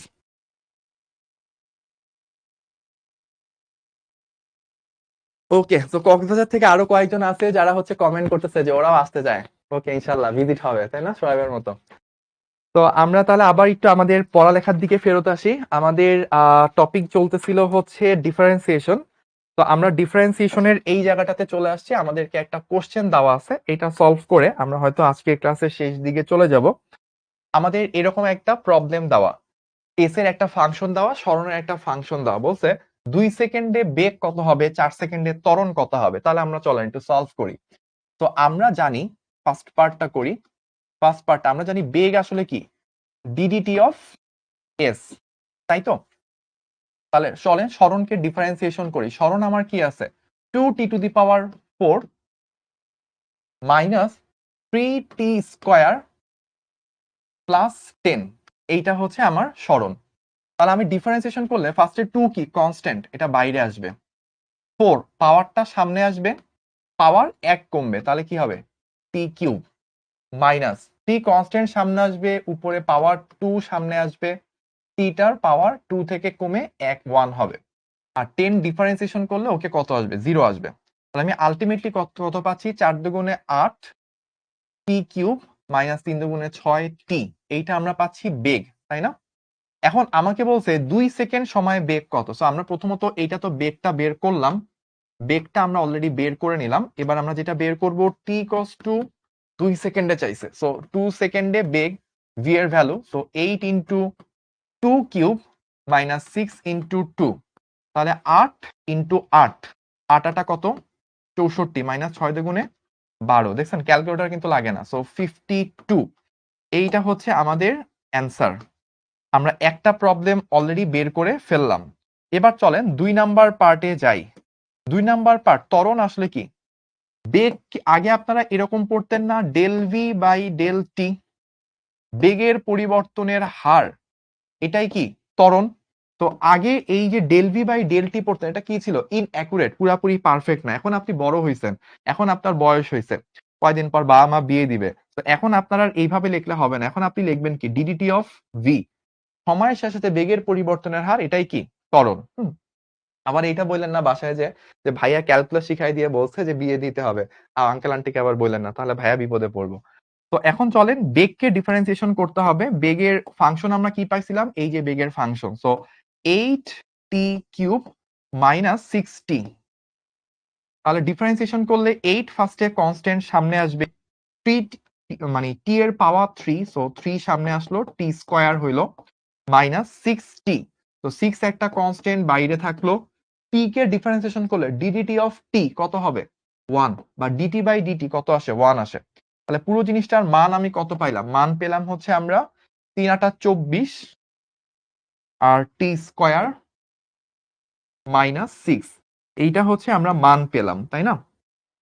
তাহলে এখন যদি আমাকে বের করতে বলে টি ইকুয়ালস টু 4 সেকেন্ড এ ত্বরণ, তাহলে ত্বরণটা আমরা কিভাবে বের করব, 24 ইন্টু কত 4 স্কয়ার মাইনাস 6, তাহলে 4 স্কয়ার কত 16, 16 ইন্টু 24, তাহলে আমরা একটু বের করি, 24 ইন্টু 4 স্কয়ার মাইনাস হচ্ছে কত 6, তাহলে আসে হচ্ছে 378, 378।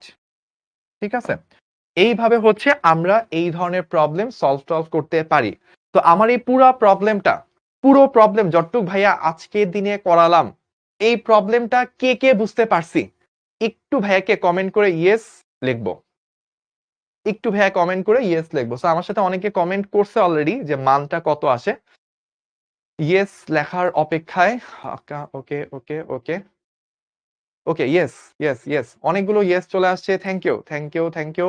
ওকে, সো এই প্রবলেমটা যারা যারা বুঝতে পারছি, আজকের ক্লাসের last problem, almost last slide. তো এইটা সবাই একটা, যারা যারা ক্লাসে আছি, যারা ধরতে পারছি সবাই একটা স্ক্রিনশট নিব এবং সবাই জানাবো শিখবো জিতবোতে যে আমরা কিন্তু ক্যালকুলাসে এখন কি ধরে ফেলছি, ক্যালকুলাসের প্রবলেমও আমরা কি করতে পারি এখন সলভ করতে পারি। তো আজকের ক্লাসে আমাদের টার্গেট ছিল ডিফারেন্সিয়েশন নিয়ে কাজ করা। আমরা ডিফারেন্সিয়েশন নিয়ে কাজ করছি, অনেক ধরনের সূত্র পড়ছি, অনেক ধরনের ম্যাথ করছি, থিওরিটা সম্পর্কে হালকা পাতলা ধারণা হয়েছে।